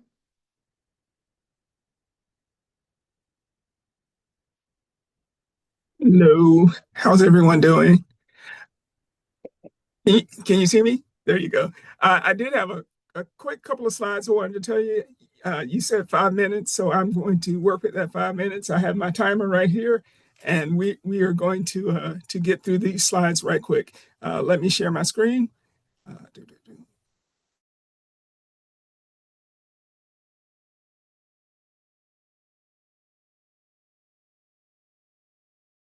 All right, can you see that? So this slides that I have for you are part of a much larger slideshow, which I will send to you. But I just want to give you a few updates right quick and let you continue with your meeting.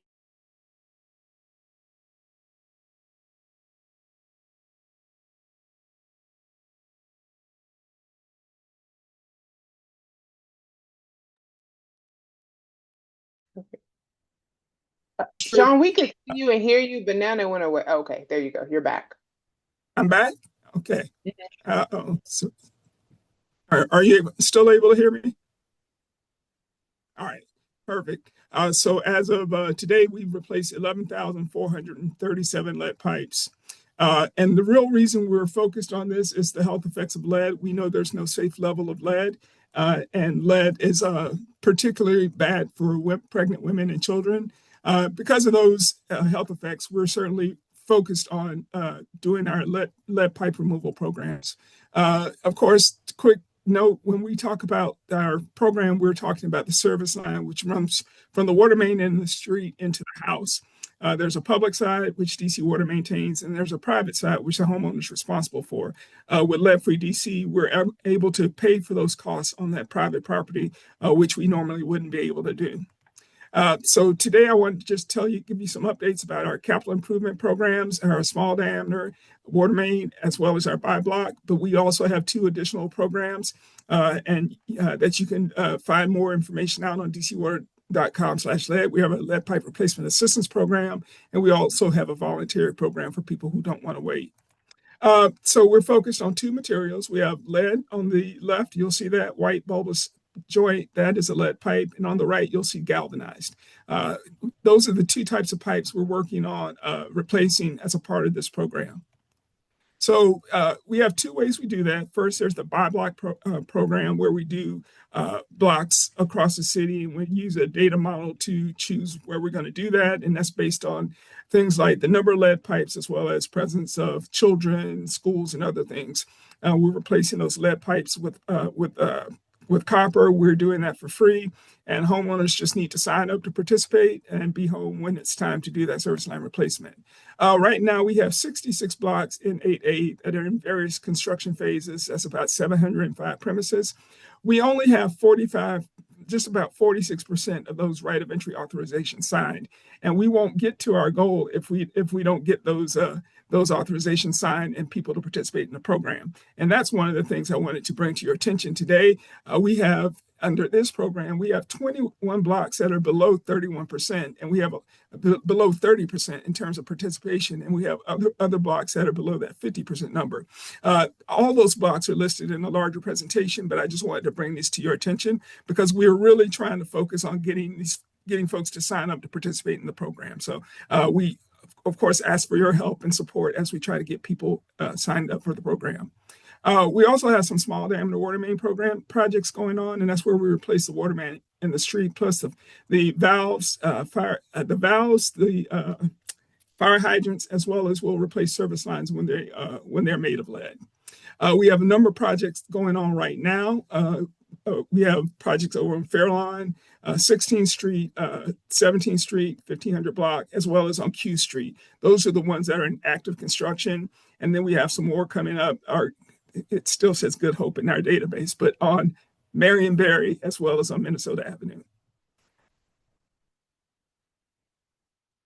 I have about less than a minute. So construction impacts, we all know about those. Parking, there'll be some parking related things, as well as some temporary closures.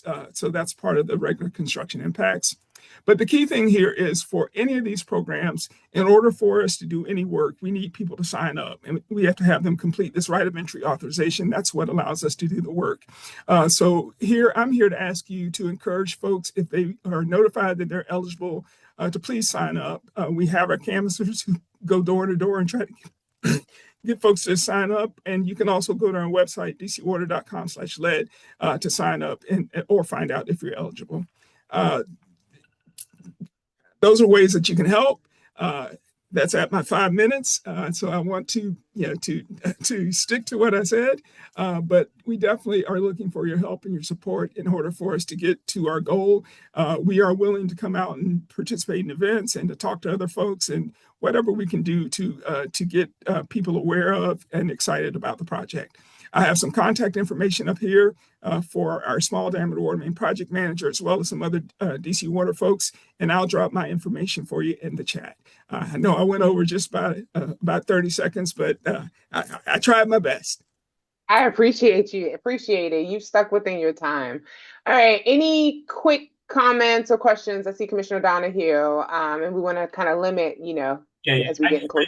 I just want to notate that Fairlawn, or the streets that he just mentioned, that there's an anticipated water outage overnight on tentatively scheduled for March 9th. Back up in time for school or for the morning, but it should start around 8 o'clock in the evening, but it is tentative March 9th in those particular areas. Thank you. All right. Any other questions from commissioners or community members for DC Water, right? Yes. Yeah, my dad retired from there. Yeah. Okay. All right. So I'm going to leave my information in the chat. So if people have questions, you can reach out to me directly, or you can reach out to our lead hotline or our lead inbox. You can forward those questions. Thank you so much, Sean. We appreciate you, and we will continue to send out information. And thank you for coming. Excellent. Okay. And I'll see this presentation so you can share it with your constituents. Okay, wonderful. Want to next welcome up DDOT. We have Maya Coleman, who Maya has probably been to ANCAA, I don't know, 3 years now, maybe 4. And Tyler Williams to give us updates on the Pennsylvania Maya, what are you going to give us updates on? Hi, I'm going to give an update on the Minnesota Southeast Bus Priority Project.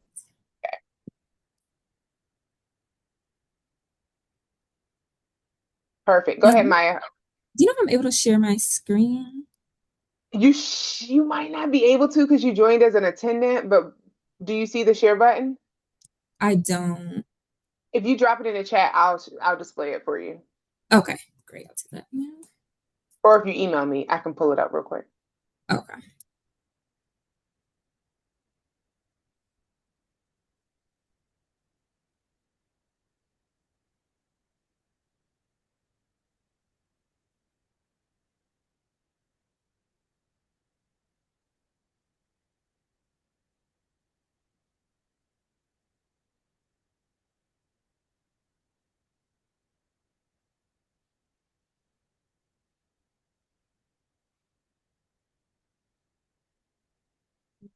While we're waiting, I just want to give a shout out to Quentin as well. Now that I see him on for all his help last night.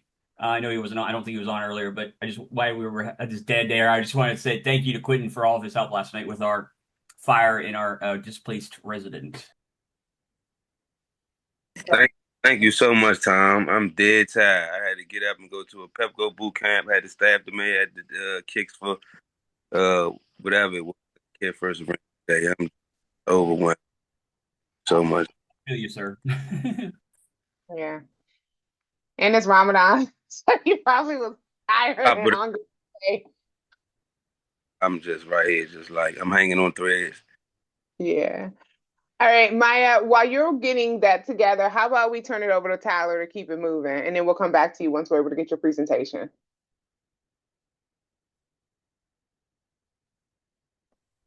Okay. Can everyone hear me?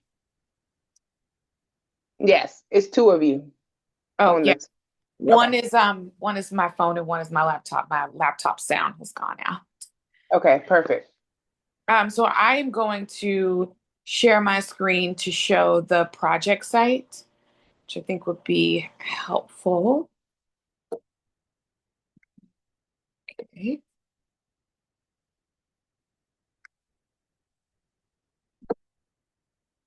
Okay, can everyone see my screen? You should be looking at the Pennsylvania Avenue and Minnesota Avenue Southeast intersection website. Okay, so let me begin by saying this project has been a long time in the making, definitely over a decade for a variety of reasons. One being we kind of start the design. It's obviously a very complex intersection. It has very complex operations right now. And it also required an extensive environmental review process just to get a good idea on what type of environmental impact we would have. It turns out that in 2015, our environmental assessment was approved and that there is minimal environmental impact, not one requiring an environmental impact statement in which we would have to go through a separate process for specific to environmental impact. Additionally, when we do major infrastructure work in the public space, we put out a call to all of our utility partners to identify their assets.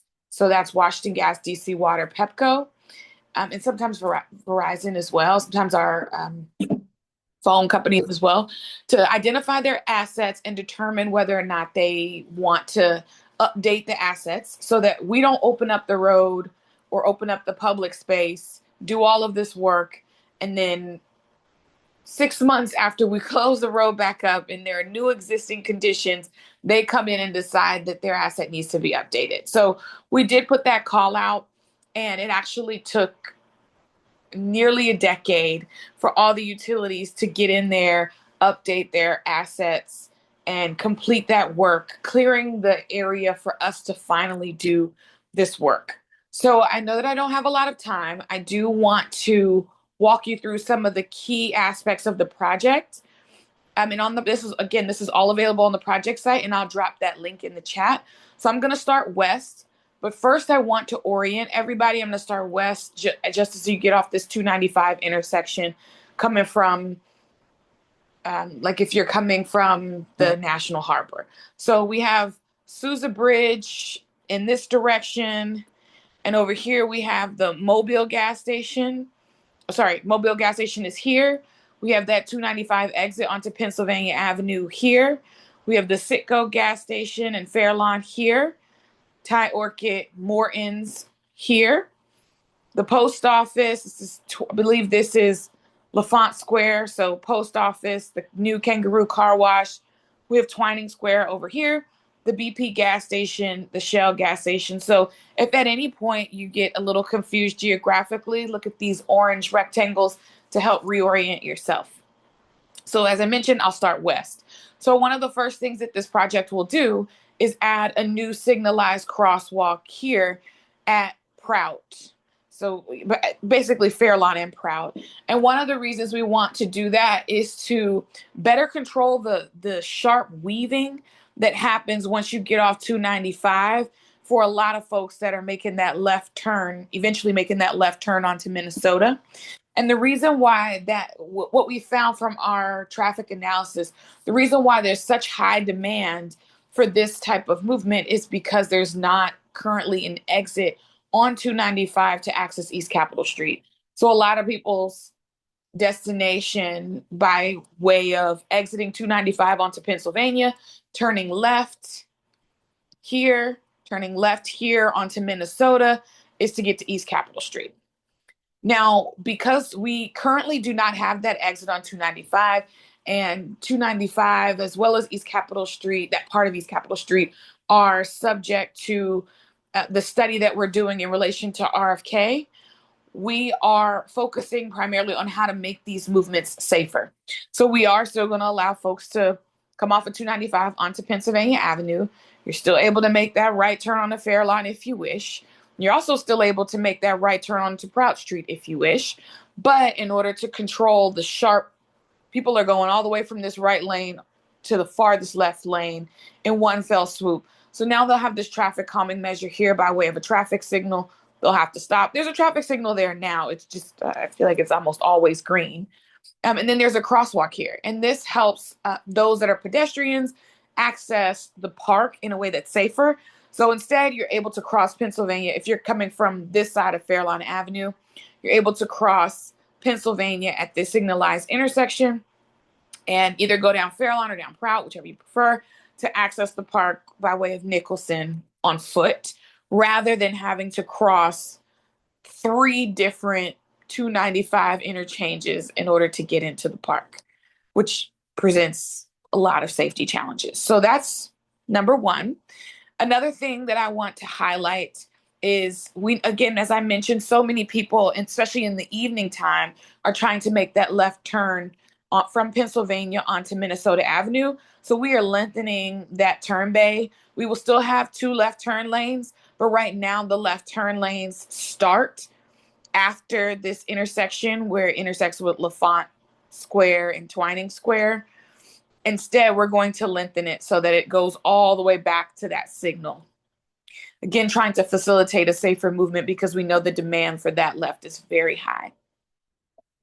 Another thing that we are proposing, this crosswalk right here, there's currently a bus stop roughly in front of Thai Orchid. This crosswalk right here is not in one single phase. Usually you have to cross halfway, you get stuck in the middle because you run out of time, and your bus comes and you're gonna risk it. You're just gonna run out there, try to catch that bus, and that creates major safety hazards. So we made it so that this crosswalk, you'll be able to cross it in a single phase, one light. When the folks that are heading towards downtown are stopped, the folks that are heading towards Maryland or Minnesota are also stopped. So you'll be able to cross that crosswalk in one fell swoop.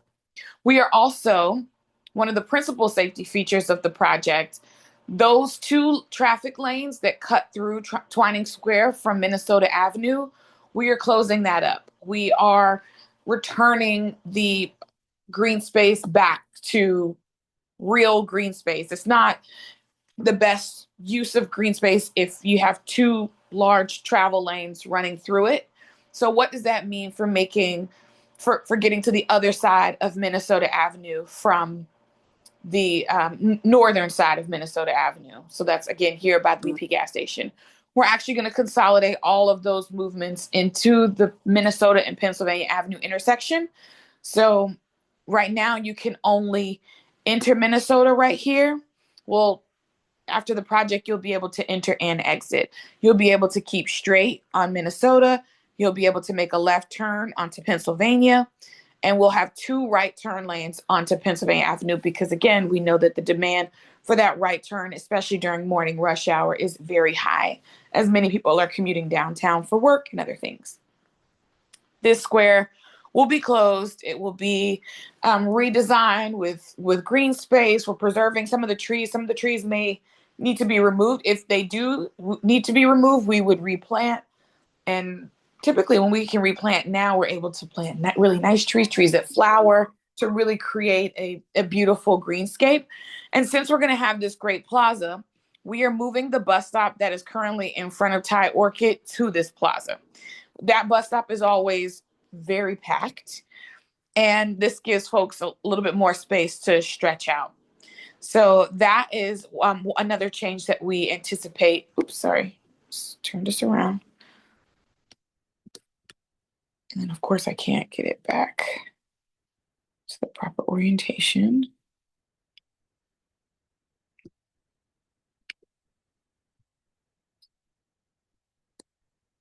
Oh, no. Okay, maybe I need to refresh. My apologies. We could still see it. Okay, great.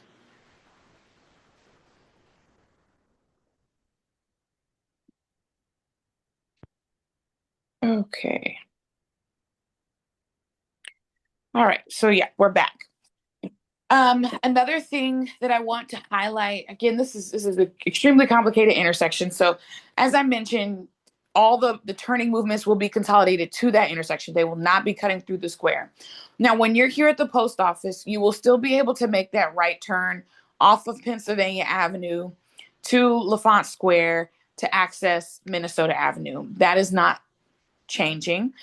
However, one substantial thing that is changing is this slip lane here off Pennsylvania Avenue onto Minnesota. You'll still be able to make a right turn there onto Minnesota, but you will not be able to keep straight onto 25th Street. I'll talk about the access to 25th Street shortly, but I do want to be clear that from Pennsylvania Avenue, if you're headed towards like Maryland or again towards Minnesota, you'll still be able to make that right turn there. Now, once you're on Minnesota Avenue, another significant change is Nicholson. We will be installing a traffic signal at the intersection of Minnesota and Nicholson, and the other side is White Place. And in order to support that, we are also changing the direction of Nicholson. Right now, Nicholson for this block faces the park. Instead, Nicholson's direction will change and face Minnesota Avenue. No parking changes there. And the reason for this is because we are limiting access to 25th Street directly from Pennsylvania Avenue. Previously, you could take that slip lane, access 25th Street. 25th Street is where Mario's Pizza is, and the new, I think Hip Hop Fish and Chicken is relatively new at the corner there. And the reason why we are limiting that movement is because when we did traffic analysis, we saw a lot of head-on collisions there. In fact, this 25th and Minnesota intersection was the 3rd highest in intersections that needed to be prioritized for safety treatments. So we needed to do something there. Now, for the residents on 25th Street, they will still be able to access 25th Street. Admittedly, it will be a little bit more of a roundabout way, and I'll talk about, and that has to do with Nicholson. So if you are a resident of 25th Street, I think that's actually Ward 7, but you would come off of Pennsylvania Avenue at Prout Street, and then you turn left onto Nicholson, and then you'd make another left at the signal here onto Minnesota to be able to turn right onto 25th Street. So you'll still be able to turn right onto 25th Street from Minnesota Avenue. You just can't cut across those 5 lanes of traffic. Another thing of note, 5 lanes of traffic right here at the Minnesota and Pennsylvania intersection, and that is to receive this through traffic that's coming from the northern part of Minnesota Avenue, as well as the traffic turning right off of Pennsylvania Avenue. The lanes to turn left onto Pennsylvania Avenue from Minnesota here those will remain the same. The ability to keep straight onto Minnesota Avenue, that will remain the same. And the ability to turn right onto Pennsylvania Avenue, that will also remain the same. So we talked about the signal at Nicholson and Minnesota / White Place. Another thing that we know is because a lot of people were using 25th Street, and this also contributes to some of the crash data that we saw, a lot of people were coming off of Pennsylvania Avenue up 25th Street in order to access Naylor Road. And I think our traffic analysis determined that some of their final destinations was around Skyland. We know that that's still a desired endpoint. So what we do is we do a diversion study to determine if we limit this movement, where people are going to go. And what we determined was 23rd Street. Okay, so if they can't go to 25th Street and they're going to go to 23rd Street, how can we make that much safer than the movement here of cutting across 5 lanes of traffic? So the way that we're going to do that also has to do with this signal here at Nicholson, White Place in Minnesota. So cars can turn right off of Nicholson onto Minnesota Avenue, and we're going to add a dedicated left turn lane here to safely allow cars with the traffic signal to safely allow cars to turn onto 23rd Street, where they would have a much shorter distance to get to Naylor Road. It's like the difference between 2 residential blocks versus, I want to say 5 that are previously being used on 25th Street. So again, to facilitate that safe movement, we're going to add a dedicated left turn lanes. Now there is slight parking impact for this block. I believe this is the 2300 block. Parking will be preserved on the side where Galilee is, but on the opposite side of the street where there's currently a very long bus zone and that small white church on the corner, parking will be repurposed for this travel lane, for this left turn lane. And if there is a commissioner on the call who has the contact information for that church, we have tried for months now to get in contact with our church and have been unsuccessful, and we're not exactly sure if the church is active, but we do want to make them aware. Yeah, Tyler, what's the name of the church? We have Reverend Wanda Thompson here, who's one of the co-leaders of the Ward. Contact information. Okay, you have it, Andrea. I was going to pop it over to Reverend Thompson too, who has church information. Tyler, thank you. This has been Could you wrap it up in a minute or two? It was good to hear this is some big changes coming. Wow. Yes. To Pennsylvania Avenue. But we want to understand kind of next steps too. Yeah. Well, that is pretty much that's the general gist of it. So folks that typically would take 25th Street to get to Naylor Road and to Skyland, they have several options. They can take Prout Street to 22nd Street to Minnesota Avenue to get to where they want to go, or they can use that signal that's going to be at Nicholson and White Place to use that left turn lane onto 23rd Street to get where they want to go with less residential impact. So that's the overall gist of the project. I can honestly say that I believe that this project will make the existing conditions of this very large intersection safer. Actually the 3 fatalities that we've had, one was for a pedestrian trying to cross these 2 lanes of traffic through Twining Square to get to the bus stop. That is not an option anymore. So you will not be, thinking you're in green space, thinking you're in park space, and then having to cross 2 lanes of traffic. That's going to be eliminated because we're taking that out. As well as this BP gas station. We had a 5-year-old girl that was hit in 2024, and unfortunately lost her life. In 2024, a vehicle was stopping to get gas. And ultimately, when he was leaving, he was attempting to leave out of this curb cut here and cross all of these lanes to go east towards Maryland. We are completely closing this median here so that no cars can cross all the way over here. This shopping center here that has Wasing is intended to be right in, right out only. And we're basically making that a much easier choice for folks. Tyler, could we ask we have some questions and absolutely. 60 seconds or shorter, but what are the next steps on this project? Okay. Are there more room for community input into this? Are you having any more listening sessions? Because that's too So overall. we pretty much concluded our listening sessions. We're doing some final coordination with FEMS and MPD.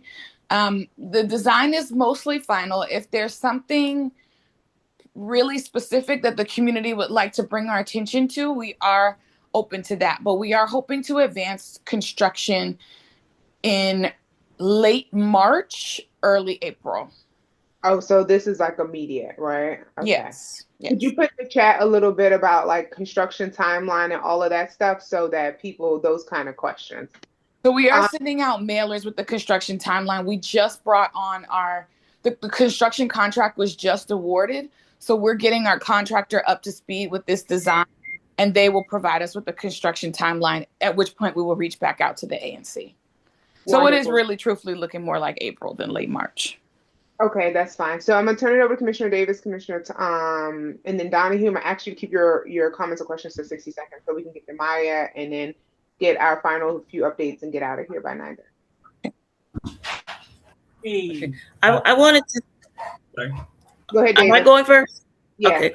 I wanted to say that when you're cutting off 25th Street, and I've heard from a lot of my constituents, and you're redirecting all the traffic down Minnesota to up to 23rd Street, now we already have a significant amount of traffic that's already coming up that street. Now all of the traffic is going to be diverted because they're trying to use that as a shortcut. So if we don't have any say-so about how you're routing the traffic through our section, is it possible for us to get some type of speed tables, because we have a lot of speeding traffic coming through there, and this is a residential area where you all are redirecting all of this traffic to. So we need to make sure we have some additional calming methods and safety methods that are going to be implemented on 23rd Street, because that's not going to be safe for you sending all that traffic our way. Yes, ma'am. We are absolutely looking at traffic calming on 23rd Street to complement the diversion, and that those traffic calming measures do include speed humps. Mm-hmm. Commissioner Donahue. Sorry, Davis. Okay. And when you said about 25th Street that they were coming across 5 lanes, and I'm not understanding how they're turning from Pennsylvania Avenue all the way up to 25th Street on the opposite side. Is that what you're saying? I'm just having a disconnect. I'm not understanding when you say they're crossing 5 lanes to go up 25th Street. So it would be 5 lanes under the current design. I think right now it's 3 lanes that they cross. From the opposite side of the street? No, right here, coming off Pennsylvania Avenue.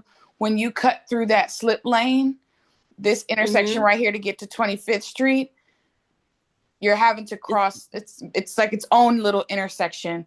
You're having to cross several lanes of traffic in order to get up 25th Street. And what we've seen are head-on collisions between people who may be exiting the Shell gas station, and people who are kind of hanging out in the box on Minnesota, in that intersection box on Minnesota, waiting to either make a left turn or to keep straight on Minnesota or make a right turn onto Pennsylvania. Is there any way I could contact you outside of this meeting and talk with you in more detail? Yes, absolutely. I can drop my information in the chat. Okay, thank you. Yeah, thank you. And then Commissioner Donahue. Hey, Ms. Williams, thanks again. I know we've talked about this quite a bit. Can you just show the commission what the plans, how we would get to Minnesota Avenue from Pennsylvania, my favorite section that this is a big change, and it really takes a Fair Lawn resident out of the way in order to get back to Pennsylvania or to Minnesota Avenue if we're coming from Maryland on Pennsylvania. If you could just show us what we would have to do. Admittedly, it does. I won't disagree with you, Commissioner Donahue. So you'll notice here that there's a left turn restriction. You can't make a left turn from Pennsylvania onto Minnesota right now. And I think the way I understood it to work is people will typically make this right onto Minnesota and then make that left through Twining Square in order to get to Minnesota in 8A. Because we are eliminating that movement and also that left turn, even though the sign constantly gets knocked down, that is an illegal left turn from Minnesota through to Twining Square through those true travel lanes. So right now, the way that it would work, if you're coming from Maryland, you're coming down Pennsylvania Avenue, you've passed Alabama, you've passed Branch, you would have to turn right onto 27th Street. There will be a new signal at 27th in Minnesota that'll allow you to turn left onto Minnesota. And then once you're on Minnesota, you can keep straight through to the other side of Minnesota where we have 8A. So definitely, again, another relatively roundabout way, but for the purpose of improved safety and reducing serious injuries and fatalities. And we did take a look at adding left turns here at this intersection, but for every movement that you add, you slow up the more in-demand movements at the intersection. So we did traffic modeling. We had several different alternatives, and we unfortunately could not accommodate every single movement, and that is the movement that we have chosen to maintain as being excluded from this intersection. And the last thing I'll say about that is, Tyler, one of the things I had asked is the comparison of what the anticipated traffic would be making a left onto Minnesota from Pennsylvania versus the other. I suspect that there would be a significant amount of traffic going from Pennsylvania, making that left onto Minnesota that should have been made more of a priority. But I think that's going to be going all the way down 27th. I mean, how many additional traffic lights is that going to take? People out of the way trying to get to Boone Elementary or to Fairlawn. I think it's really setting people out of their way that where it should that left should have been made more of a priority. But that's just me for saying that on the record. I appreciate your time. Thank you. So thank you, everyone. I'm going to wrap this up. There's a lot. I mean, Tyler, I encourage you to look at the chat. A lot of people are not happy with the design. But I do want to applaud you all for trying to make that, safer. I used to go over there and, express the sentiment. I recommend people to contact DDOT if you want to provide comment and feedback. And you can also contact your council member to contact Director Berschwant. I must be saying her name right. Before this is finalized. This is in Ward 7, so you may want to also contact a Ward 7 council member as well, Wendell Felder. Okay, so can you ask her in the chat so we can just get Maya? She just wants to do a few announcements because that bus lane, that notice of intent actually closes on the 25th. So this is kind of the last time for community to provide input before. But I'm going to ask everyone else to put in the chat. Tyler is still here, and she'll get to us in the chat. But Maya, back over to you if you're still online with us. Yep, I'm still here. I can go over the presentation. Okay, perfect. And then we'll ask, you keep it short because I know you've been here a lot, and maybe focus on any changes that we need to specifically hone in on, and let us know exactly when the NOI ends. Okay, sharing my screen. You all should be able to see it. Okay, there you go, Tyler. I don't know how to make it because it's a PDF. It's not a PowerPoint. There you go. Okay, yeah, we can start here actually. So I'm just here to give an update on the bus priority project. So quick overview. This is one of 3 bus priority projects along Minnesota Avenue. This project is focused on Minnesota between Pennsylvania Avenue to Marionberry, but most of the improvements are between 16th Street and 19th Street. And this includes both bus priority treatments, but also safety treatments with a special focus on pedestrian safety. Next slide, please. And just an update on project timeline. This kicked off in 2022. So over the years, we've been doing concept development and community engagement to develop those plans. We initiated design December 2025, and we issued the NOI last month. That closes on the 25th of March, so you can send any comments. What's presented in this presentation is also in the NOI, and construction is planned for spring, summer of this year. Slide, please. So yeah, this project addresses both traffic safety and bus operation issues. Some of the things that we heard from the community during concept plan development is that there are a lot of intersections that have visibility issues or just confusing intersection design. We know that there's also dangerous driving behavior with high speeds at unsignalized intersections, so it makes it hard for pedestrians to safely cross. And then from the bus experience perspective, we do see slow bus speeds, and also issues accessing bus stops. Slide, please. Okay, so getting into some of the project plans along the 16th and T intersection and also the 17th and S intersection. This is where we'll be applying some traffic calming treatments to enhance pedestrian safety. So this will be things like new RFBs, along with pedestrian islands to support crossing, some curb extensions to shorten the crossing distance and reduce speeding, and also along with medians to buffer the travel lanes. And then for the 17th S in Minnesota intersection, we'll be doing a partial street closure on S Street to reduce the conflict points and have one access point onto 17th Street. I'm just going to leave it here for a second so people can take it in if they haven't seen it. Okay.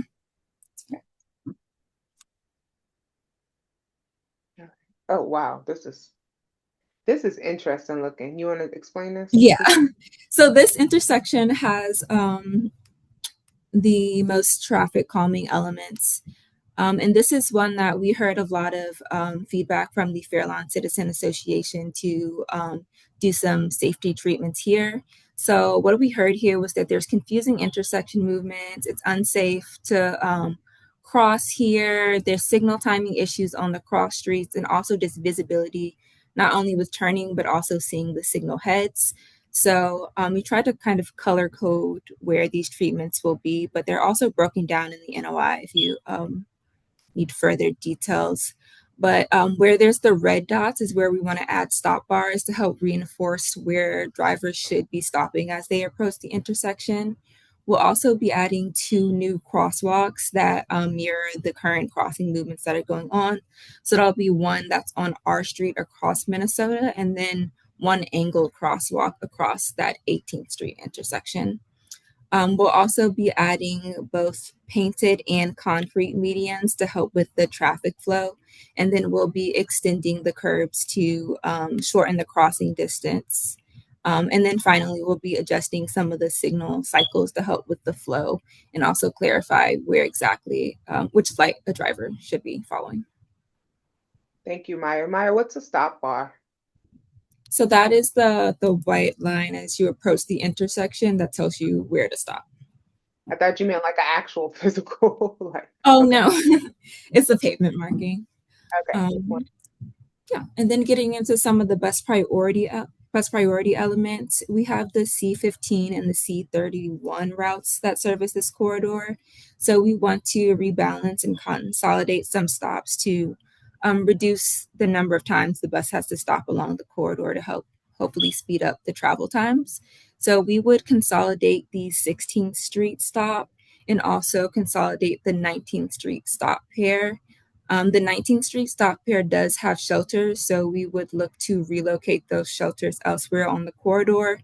Currently, there are only 2 locations that meet the boarding requirements and the spacing requirements for new shelters, and that would be at the Triangle Parks at 22nd Street and then also at 17th and S Street. Okay. So you're going to be removing the 16th Street bus stop and the 19th, you said? Yeah, the 16th Street stop and then also the 19th Street stop here. Okay. You all have done like estimates on how many people get on and off at those stops? Yes. And to the left of that stop rebalancing photo, that's all of the boarding and alighting data for each of those stops along the corridor. Oh, right here, 16th and 2. Yes. And so the 19th Street stop have the lowest ridership, but I will note that this stretch of the corridor is just high ridership overall. So yeah. What about for people with different abilities? So you'd still be able to access the stops at 18th Street and 22nd Street. That must be interesting. All right, and last slide. So at the 18th Street intersection, the westbound stop, we're just going to shift it a few hundred feet west so that the bus is not blocking the crosswalk when it stops here.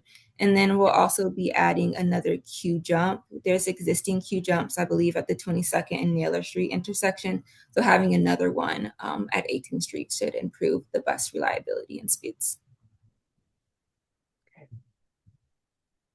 Take that in. All right. There you go.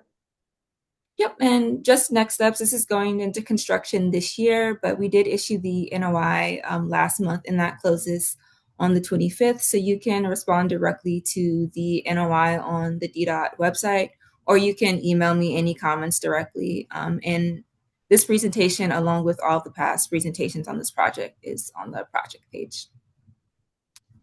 Thank you so much, Maya. So I did see a hand raised from Commissioner Foreman. So I'm going to go it over to you, Commissioner Foreman, and ask you also to keep it brief.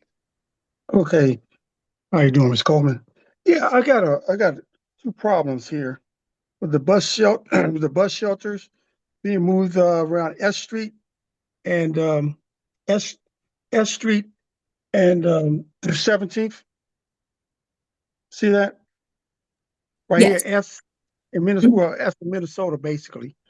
You know, both of those places there, we had problems before. You know, my family been around about 60 years. And they removed that bus stop, the bus shelter there, because the traffic that it brings to the park.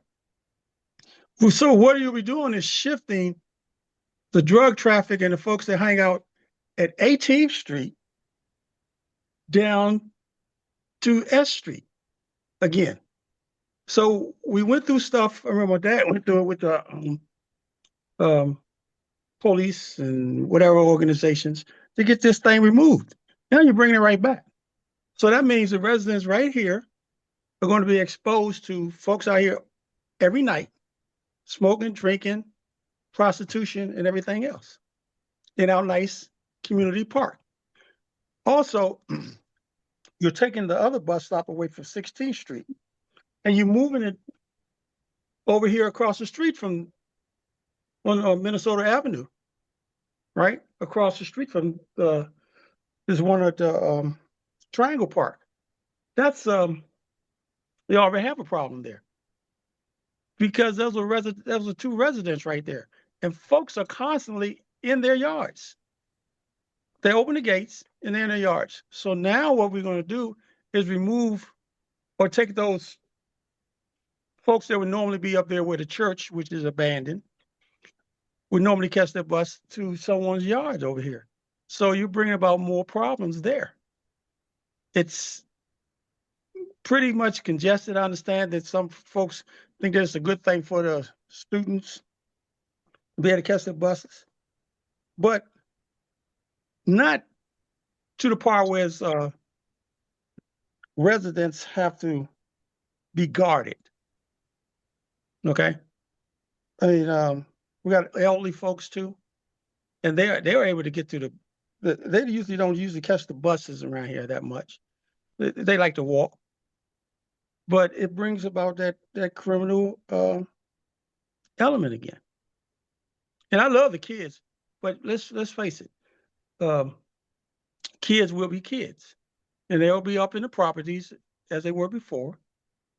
They'll have their little hangouts here, and then we'll, like I said, again, we're bringing out we bring back that other element, the drug abusers, the prostitutes, and everything else. Thank you, Commissioner. Maya, do you have a response?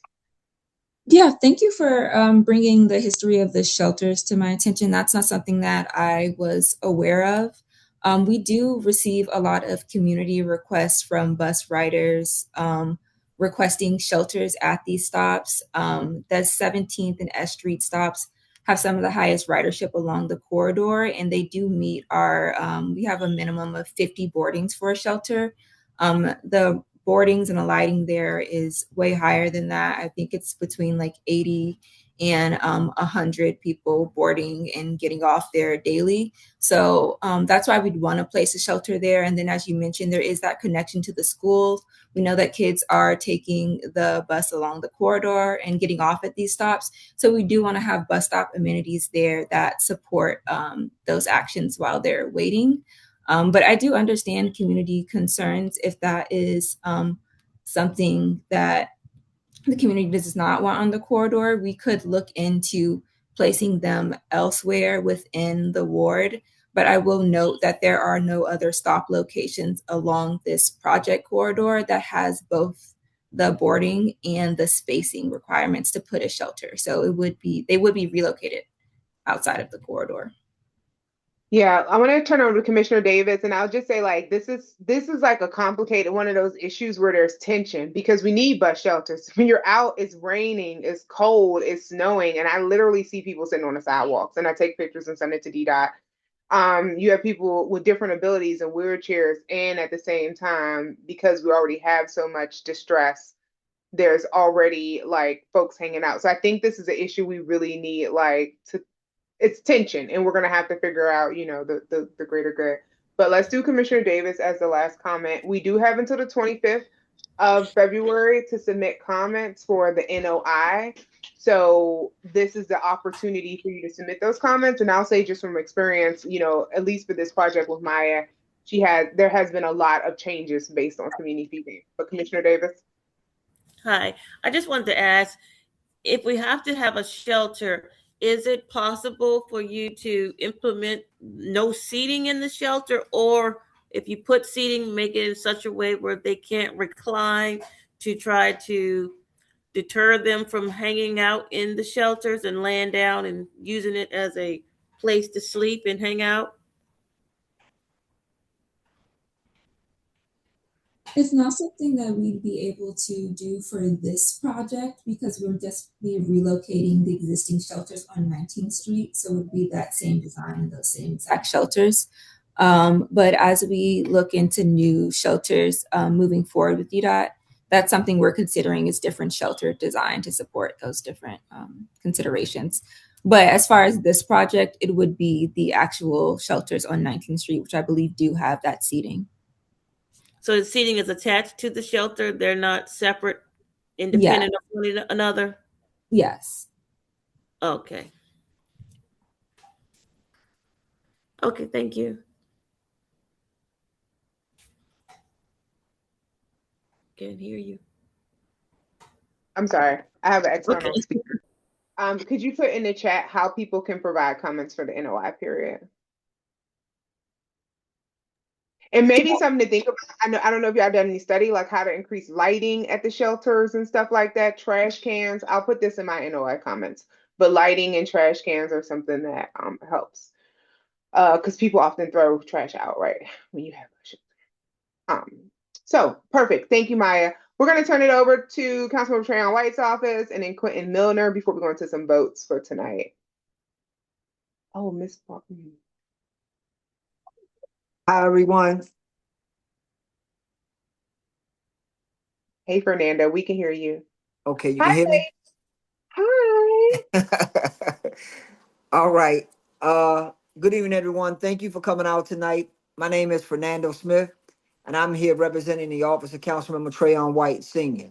I'm part of the constituent service team, and my role is making sure Ward 8 residents stay informed, connected, and supported.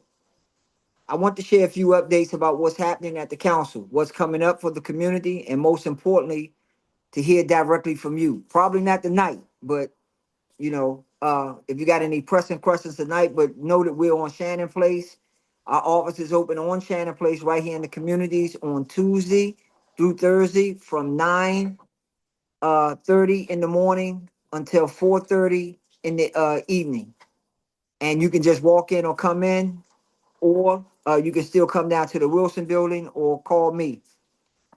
The council, we will be meeting tomorrow. The council is co-introducing the full Accountability and Arrest Reporting Emergency Act of 2026. That was introduced today. In plain language, this legislation focuses on strengthening transparency around arrests and the use of force. It would require better documentation, at arrest scenes, meaning MPD officers must record and identify the agency of all law enforcement officers present. Clear use of force reporting, requiring officers to document if force was used and describe what had happened. Body worn camera accountability when federal officers are involved. So what this means is that if a federal officer commits a serious use of force and is captured on MPD cameras, the mayor will be required to release that footage within 5 business days. The goal is simple: create a clear public record of what happens during arrests and ensure greater transparency, especially when federal agencies are operating in the district. The council has also taken action on several other issues that impact residents across the district. These include legislation to prohibit evictions during extreme heat days, clarifying that low-income housing tax credit units are exempt from rent stabilization, expanding the employer assisted housing program to include YMI employees, transit workers. These efforts are focused on housing, stability, and supporting working families in our city. Before moving on, we also want to acknowledge the passing of 3 individuals who made a tremendous impact in our city and our communities. A lot of you all don't know that Reverend Jesse Jackson carried forward the civil rights movement, helped reshape national politics, but he also mentored Mayor for Life Marion Barry, and he served as DC's first shadow senator advocating for statehood and full democracy. Reverend Graylin Scott Hagler was a fearless pastor and organizer who consistently stood up for voting rights, home rule, and working families. He also played an important role in supporting Councilmember White's work. And Pierpoint Mobley, who dedicated his life to service, education, and civil engagement, often reminding people what courage looks like when you're willing to stand up, even when you're the only one in the room. Different paths, but the same commitment to the people of the city. Now, it's on all of us to continue that work. We are entering a very serious budget season for the district. The city, again, and I've said this, I believe, at one of the previous meetings, but I like to say it so it won't get lost in translation. The city is facing roughly a 700 million shortfall for fiscal year 27. Along with significant financial pressure tied to Medicaid and the Alliance program, Congress also continues to interfere in DC's local budget process, which adds additional strain to our already strained budget. One thing I always remind residents is this: budget reflects value. They show who we protect, what we preserve, and what we choose to invest in. The council member office is focused on making sure our most vulnerable residents are protected while continuing strengthening Ward 8's future. So for the budget input, residents can share their budget priorities directly with our office. You can email us at ward8budget@dccouncil.gov. The hearing schedule is also posted through our office link tree, which I've already posted, but I can post again if you're interested in participating or testifying. I'll take any questions. Oh, thank you. My chief of staff is on and she posted all of that for me. So we're working in cohesion. So thank everyone. If you got any questions for me, I know it's late, but I'm glad I was able to present to you all tonight, as I am always. Very interesting meeting tonight. Thank you for having me. Chair White, can I just add one thing to what Fernando said? Just wanted to go back to the whole budget piece. Like Chair White said earlier, performance oversight is happening right now, and the last hearing is on March 6th. However, in April, the mayor is to send her budget to the council, and then we go into budget oversight. So I wanted to share some dates with you. These are tentative, but you guys are the first community to hear this publicly. I'm not really supposed to share this, but I really like 8A. So just want to share this with my 8A family. So the mayor gets the budget on April 1st. There's that important mayor's budget hearing where the mayor testifies before the council with the chief financial officer, her budget director. That will tentatively happen on April 3rd.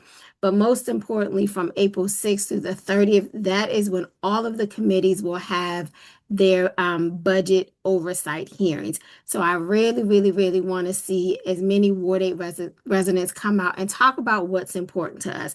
Because like Fernando said, the mayor is really going to have to make some harder decisions, if we can even imagine that, given that FY26, we made some hard decisions. But we are facing a $700 million shortfall. And then depending on how this whole tax decoupling thing goes, there could be additional monies that the district will not have access to. So please mark your calendars for April 6th through the 30th for those committee budget oversight hearings. And then the committees will mark up their portions of the mayor's budget May 6th through the 8th. And then the first vote on the budget is tentatively scheduled for May 27th. So just some dates I wanted you to be aware of, to really pay attention to. And again, even if you can't physically come to the council to testify, the majority of our hearings are hybrid, so you can come in person, or you can testify via Zoom, or you can even call in your testimony and it'll be voice transcribed for you. And the hearing record typically stays open a few weeks after a particular hearing, but it's always best to do that live testimony if possible. So, and also just lastly, on Saturday, we are co-sponsoring with 8A the RCV education forum. We plan to do many more because this is going to be a real interesting test for our population in this June primary with so many races and so many people. We want to make sure that our folks are well versed on how to use ranked choice voting. Thank you, Madam Chair. Thank you so much, Fernando. Thank you so much, Sheila. And just for folks who may not know, 8A has consistently sent in budget recommendation letters. So we'll be doing that again. So please connect with your commissioners and stay tuned because we want to make sure to hear your concerns. And then the council member usually does host some community town halls. Yes, and I'm sorry I forgot that. And Wanda Thompson and Reverend Thompson's gonna kill me, but we are looking to do one on March 14th. Only because we got to get his letter into the mayor and we want to make sure that we have resident input into that. So we're trying to offset the time of her meeting so we're not conflicting with it too much. But that is going to be our forum if all things work out so that we can hear from community what those priorities are that the council members should be pushing. I love you, Reverend Thompson. Oh, Sheila, I'm gonna ask you to move that. I'll text you. Okay, wonderful. Thank you so much. And then let's have Quentin from the Mokers. Hello, everyone. First off, I would like to thank everyone who came to the DPR groundbreaking Anacostia ribbon cutting. On was that Saturday. I have a few updates. First off, we'll move a little fast because I know we're trying to get out of here. First, we have Her Story 5K Saturday, March 7th. That the mayor's office on women's policy initiatives, MOPI, is collaborating with DPR for the 5th annual Her Story 5K at Freedom Plaza, Saturday, March 7th. Registration starts at 8 a.m. and the race starts at 11 a.m. You can register at herstory5k.com. This is one of the district's premier women's history competitions, led by DPR and supported by MOPI. Next, DPR Spring 2026 program registration is opening up today, March 3rd, for the aquatic programs, and tomorrow at 12 noon for all other programs. Registration first come, first serve. DPR will use virtual waiting room on both registration dates. With residents are encouraged to create an account in advance at dpr.dc.gov/DPR account for a full list of programs and details. DPR.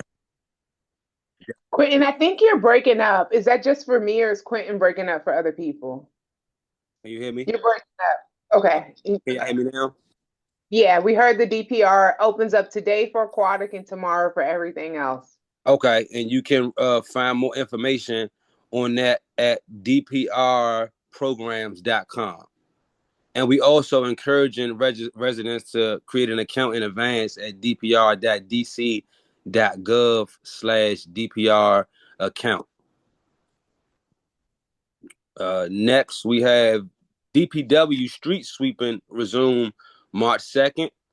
Service for streets with posted sweeping schedules will continue through October 30th. Residents are encouraged to check signage to avoid violations. DPW will also post reminders on social media. Next, I have St. Patrick's Day Sober Ride. DMV is collaborating with RAP, Washington Regional Alcohol Program, and Lyft for the St. Patrick's Day Sober Ride campaign from Friday, March 13th through Tuesday, March 17th. A Lyft code will be offered to help combat impaired driving and encourage residents to celebrate safely. Next, I have Mocha's office. We'll be doing our roll-off day. Ward 8 roll-off day is Saturday, April 11th and Saturday, October 24th. April 11th, 10 a.m. to 2 p.m. That is at Lydia House parking lot, 4101 Martin Luther King Jr. Avenue Southwest. That's on Saturday, April 11th from 10 a.m. to 2 p.m. Our roll-off day, and our second roll-off, which would be our last roll-off day with this administration, is Saturday, October 24th, 10 a.m., 2 p.m. at Patterson Elementary School, and that's 4399 South Capitol Terrace, Southwest. I also want to pass the buck to our religious liaison, Reverend Rendell. She has an update from Pepco Boot Camp earlier today, so I want to get that to you, the information, because I know the bills have been going up high and everybody has been wondering. So they gave us an update today. So I want her to give you guys an update. Here she go. They can't hear. Okay. Yeah. Hey, everybody. My name is Reverend Brian Lindsay Arendelle. I'm the Faith Community Liaison for Wards 5 through 8. And I also have a dual title as a Community Relations Specialist. So I'm going to share some information about PEPCO. And if you all do, shameless plug, come to the Ward 8 clergy meeting next Saturday. I'll also have handouts that detail the information that's shared. So one important thing to know is that 9 times out of 10, unless you're cranking your heat up to around 80, you're not doing anything wrong. Right now, really globally, there's a huge demand for energy that is outweighing the electric company's ability to supply. So the demand is bigger than the supply. And so that is why your bills are looking crazy high, because of the supply in the market. So things that we can't control. ChatGPT. Yeah, chat. Oh, and also, yeah. So DC, the DMV is home to the most number of data centers in the country, and those use an incredible amount of energy.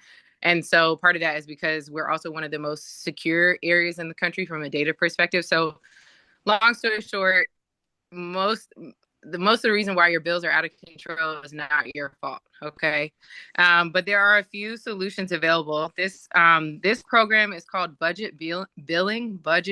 So if you have been living in your current residence for more than 12 months, you can enroll in a program through PEPCO where you get flat payments for every month. So you are able to kind of work around the fluctuation. So like they gave the example earlier, if your grandkids come over and they're running up the power from 3 to 6 while you have them, the budget billing helps you avoid those hikes in your bills because you're going to get a flat rate. So To learn if you're eligible, just go to pepco.com/budget billing and see if you can enroll in the program. Of course, there's other programs for energy assistance beyond LIHEAP. There's the residential aid discount program called RAD. Yes, I will email this program, this information. And there are a few other things. The last thing I'll say for our youth is that there are two incredible STEM programs that take place from Sunday, July 26th until Friday, July 31st at University of Maryland College Park for 10th and 11th graders. The deadline is March 15th, and it is a sleepaway camp at the University of Maryland College Park. Students who get accepted get a free laptop or an iPad, and they also get eligible to be in a pool for, I think, up to $30,000 towards their college education. So I will share the information. And the last thing, there's an interfaith iftar this Saturday at Ward Memorial AME Church. It is free and open to the public. It starts at doors open at 4:30, and the program runs from 5 to 8 p.m. So that's an interfaith program hosted by Masjid Muhammad, but it's happening at Ward AME Church. Thank you all so much. And I'll put my information in the chat in case you want to reach out. And I'll also be in person next Saturday at the Ward 8 Clergy and Faith Leaders meeting. Thank you so much, Pastor, and welcome to 8A. I think you came for the walk. Yes, I was there. Yeah, wonderful. Commissioner Davis, I see your hand up. Is that a question or is it an old hand? Oh, no, I have a quick question. Okay, go ahead. First one is for Quentin. We did not get trash pickup Friday or Saturday. Did you do a 311, Commissioner? Yes, I did a 311, but we still have not gotten a trash pickup, and there is no reason for the delay. So I just assumed that maybe they missed it, and I thought maybe there was a large amount of trash and that they couldn't get to it, but they didn't come on Saturday. Can you send me that 311 so I can escalate that as soon as possible? Okay, but they said that they had to have every person in on my block call in and get a separate request, and I didn't think that made sense when I'm telling them the whole area didn't get it. Yeah, just send me that 1311 request, and I'll escalate that with Randy and Robert Butler from DPW. Okay, thank you. And my next question was regarding the PEPCO. If we have data centers that are coming in the area, straining the energy resources, why are the regular residents being penalized because city government is allowing them to come in and causing this strain, and the residents can't afford it, but these data centers are billion-dollar companies and they can afford it. So it's not equitable and it's not fair to us. So what can be done about that? Yes, I'm going to share the email of the community engagement representative for Wards 7 and 8 in the chat. One of the things they shared that they're working on is trying to basically become independent, so they supply their own energy. So right now, PEPCO is purchasing energy from a third party, and the third parties are playing the market. So they're more concerned with profit than they are with customers. And it's also something that they're looking to address from a policy perspective. Maryland has an Affordable Energy Act bill, I think, that is working its way through. So it is a complex answer that is above my expertise, but I will certainly share the information of the community engagement specialist for our wards in the chat. And I also hope that piece of insight was a little bit helpful. And he can certainly inform you further than what I was able to share. Okay, thank you so much. Thank you. And one of the things is many of these data centers are not actually located in DC. They're That's located in Virginia and then Maryland, PG County. You could advocate with them. They're trying to stop another one. But I don't know if you all saw, I think it was George Washington University just sold a piece of their property in Northern Virginia or Northern Virginia, DC border to Amazon for another data center. So majority of them are in Maryland and Virginia.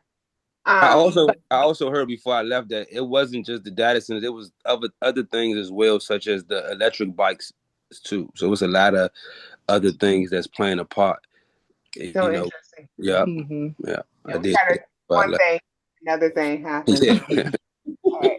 Well, thank you, everybody, and thank you, community, for staying so long. We are on recess in April, so usually our March meeting is much longer. But we do have a couple of votes tonight that we need to do. I think Commissioner Moore, she lost internet. She wanted to do a traffic resolution, but we'll do that next month if she wants to bring that back. Quentin, we have some questions in the chat for you all. One from Robin Henderson in particular. If you could address that one about resources. Any other questions in the chat? But Okay, no problem. Yeah, we do want to approve our minutes with changes, so that if there are any amendments that needs to be happened to the minutes, that we can go back and do it, and we can approve those with changes. And then, so we'll let Commissioner Davis do that. But then, Commissioner Foreman, do you want to give us a quick, how much money do we have in the bank? You on mute, sir. You still on mute if you mean to be talking. Okay. 1 second. Let me pull it up here. I had it.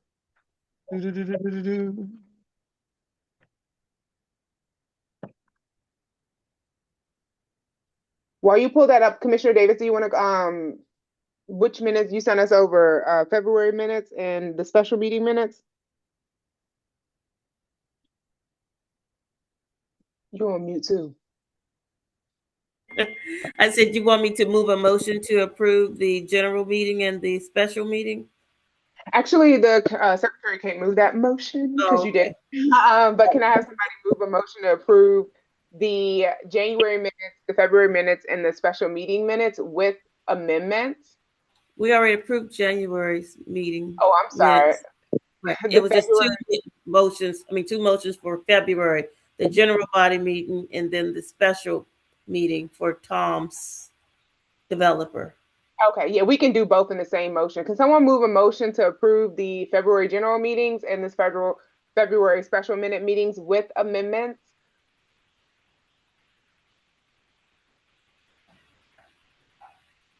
Commissioner Rudman put in a motion to forward the general meeting minutes from February and the special meeting minutes with amendments. Thank you so much. Commissioner Redmond moves a motion. Can I get a second? What are the amendments? That's if anybody has anything that they want to change, but we approve it with any amendments that need to be happening. There may not be any. Commissioner Donahue, do you want a second? There's some missing information on the I guess it's just some websites, but that's the amendments. You can go and add those websites in. Mm-hmm. You want a second? Sure. All right, Commissioner Donahue seconds. Any discussion? Okay, all in favor say aye. Aye. Aye. Okay, I think it passed unanimously. Commissioner Foreman, quick, over to you. Okay. It changed. 1 second. Well, wait. Tom, if you have anything you want to add, can you email it to me? Yeah. I think we have about $25,000 in the bank for the last bank that I've seen. It's you ready? Yeah, go ahead. Okay. Right now I'm seeing 25,794.20. Yeah, we have 25,000 in the bank right now. We're waiting on, I think I mentioned last time that they printed the checks off wrong.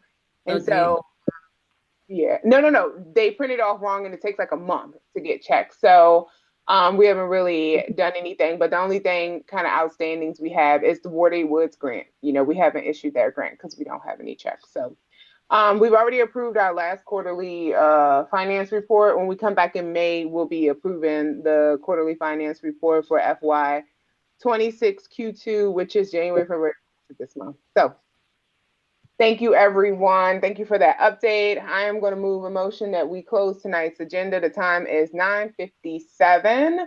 ANCAA will be back on the first Tuesday in May, which is May 5th. And we may be hybrid. So look out. If we are hybrid, we will have an in-person at DC4D and then, not DC4D, DCHD. And then we will have a Zoom link. We won't just be in person. It will always be some type of hybrid element. So I motion to close tonight's agenda. All in favor say aye. Aye. Aye. All right. Thank you, community. Thank you, commissioners. The time is 9:58. Good night, everyone. Have a great holy season. Happy Women's Month, and we'll see you on Saturday at Ranked Choice Voting. Oh, last plug, too. We also lost two other warriors in this community. We lost Brenda McKinney Matthewson, who is the mother of Robin McKinney. Her services will be this Friday at Union Temple. So please keep Robin and her family in your love and in your hearts. And we also lost Hani, who's a long-term resident. Hani is the son of Linda Green, who owns Anacostia Organics and is an Anacostia resident. Hani was a young man who passed away a couple of weeks ago. So we just want to uplift those two ancestors now from 8A and Ward 8 who left us. So long live Hani and long live Miss Brenda Matthewson, Robin's mom. So thank you, everyone. Bless you all and have a good night. Good night. Good night. Good night, everyone.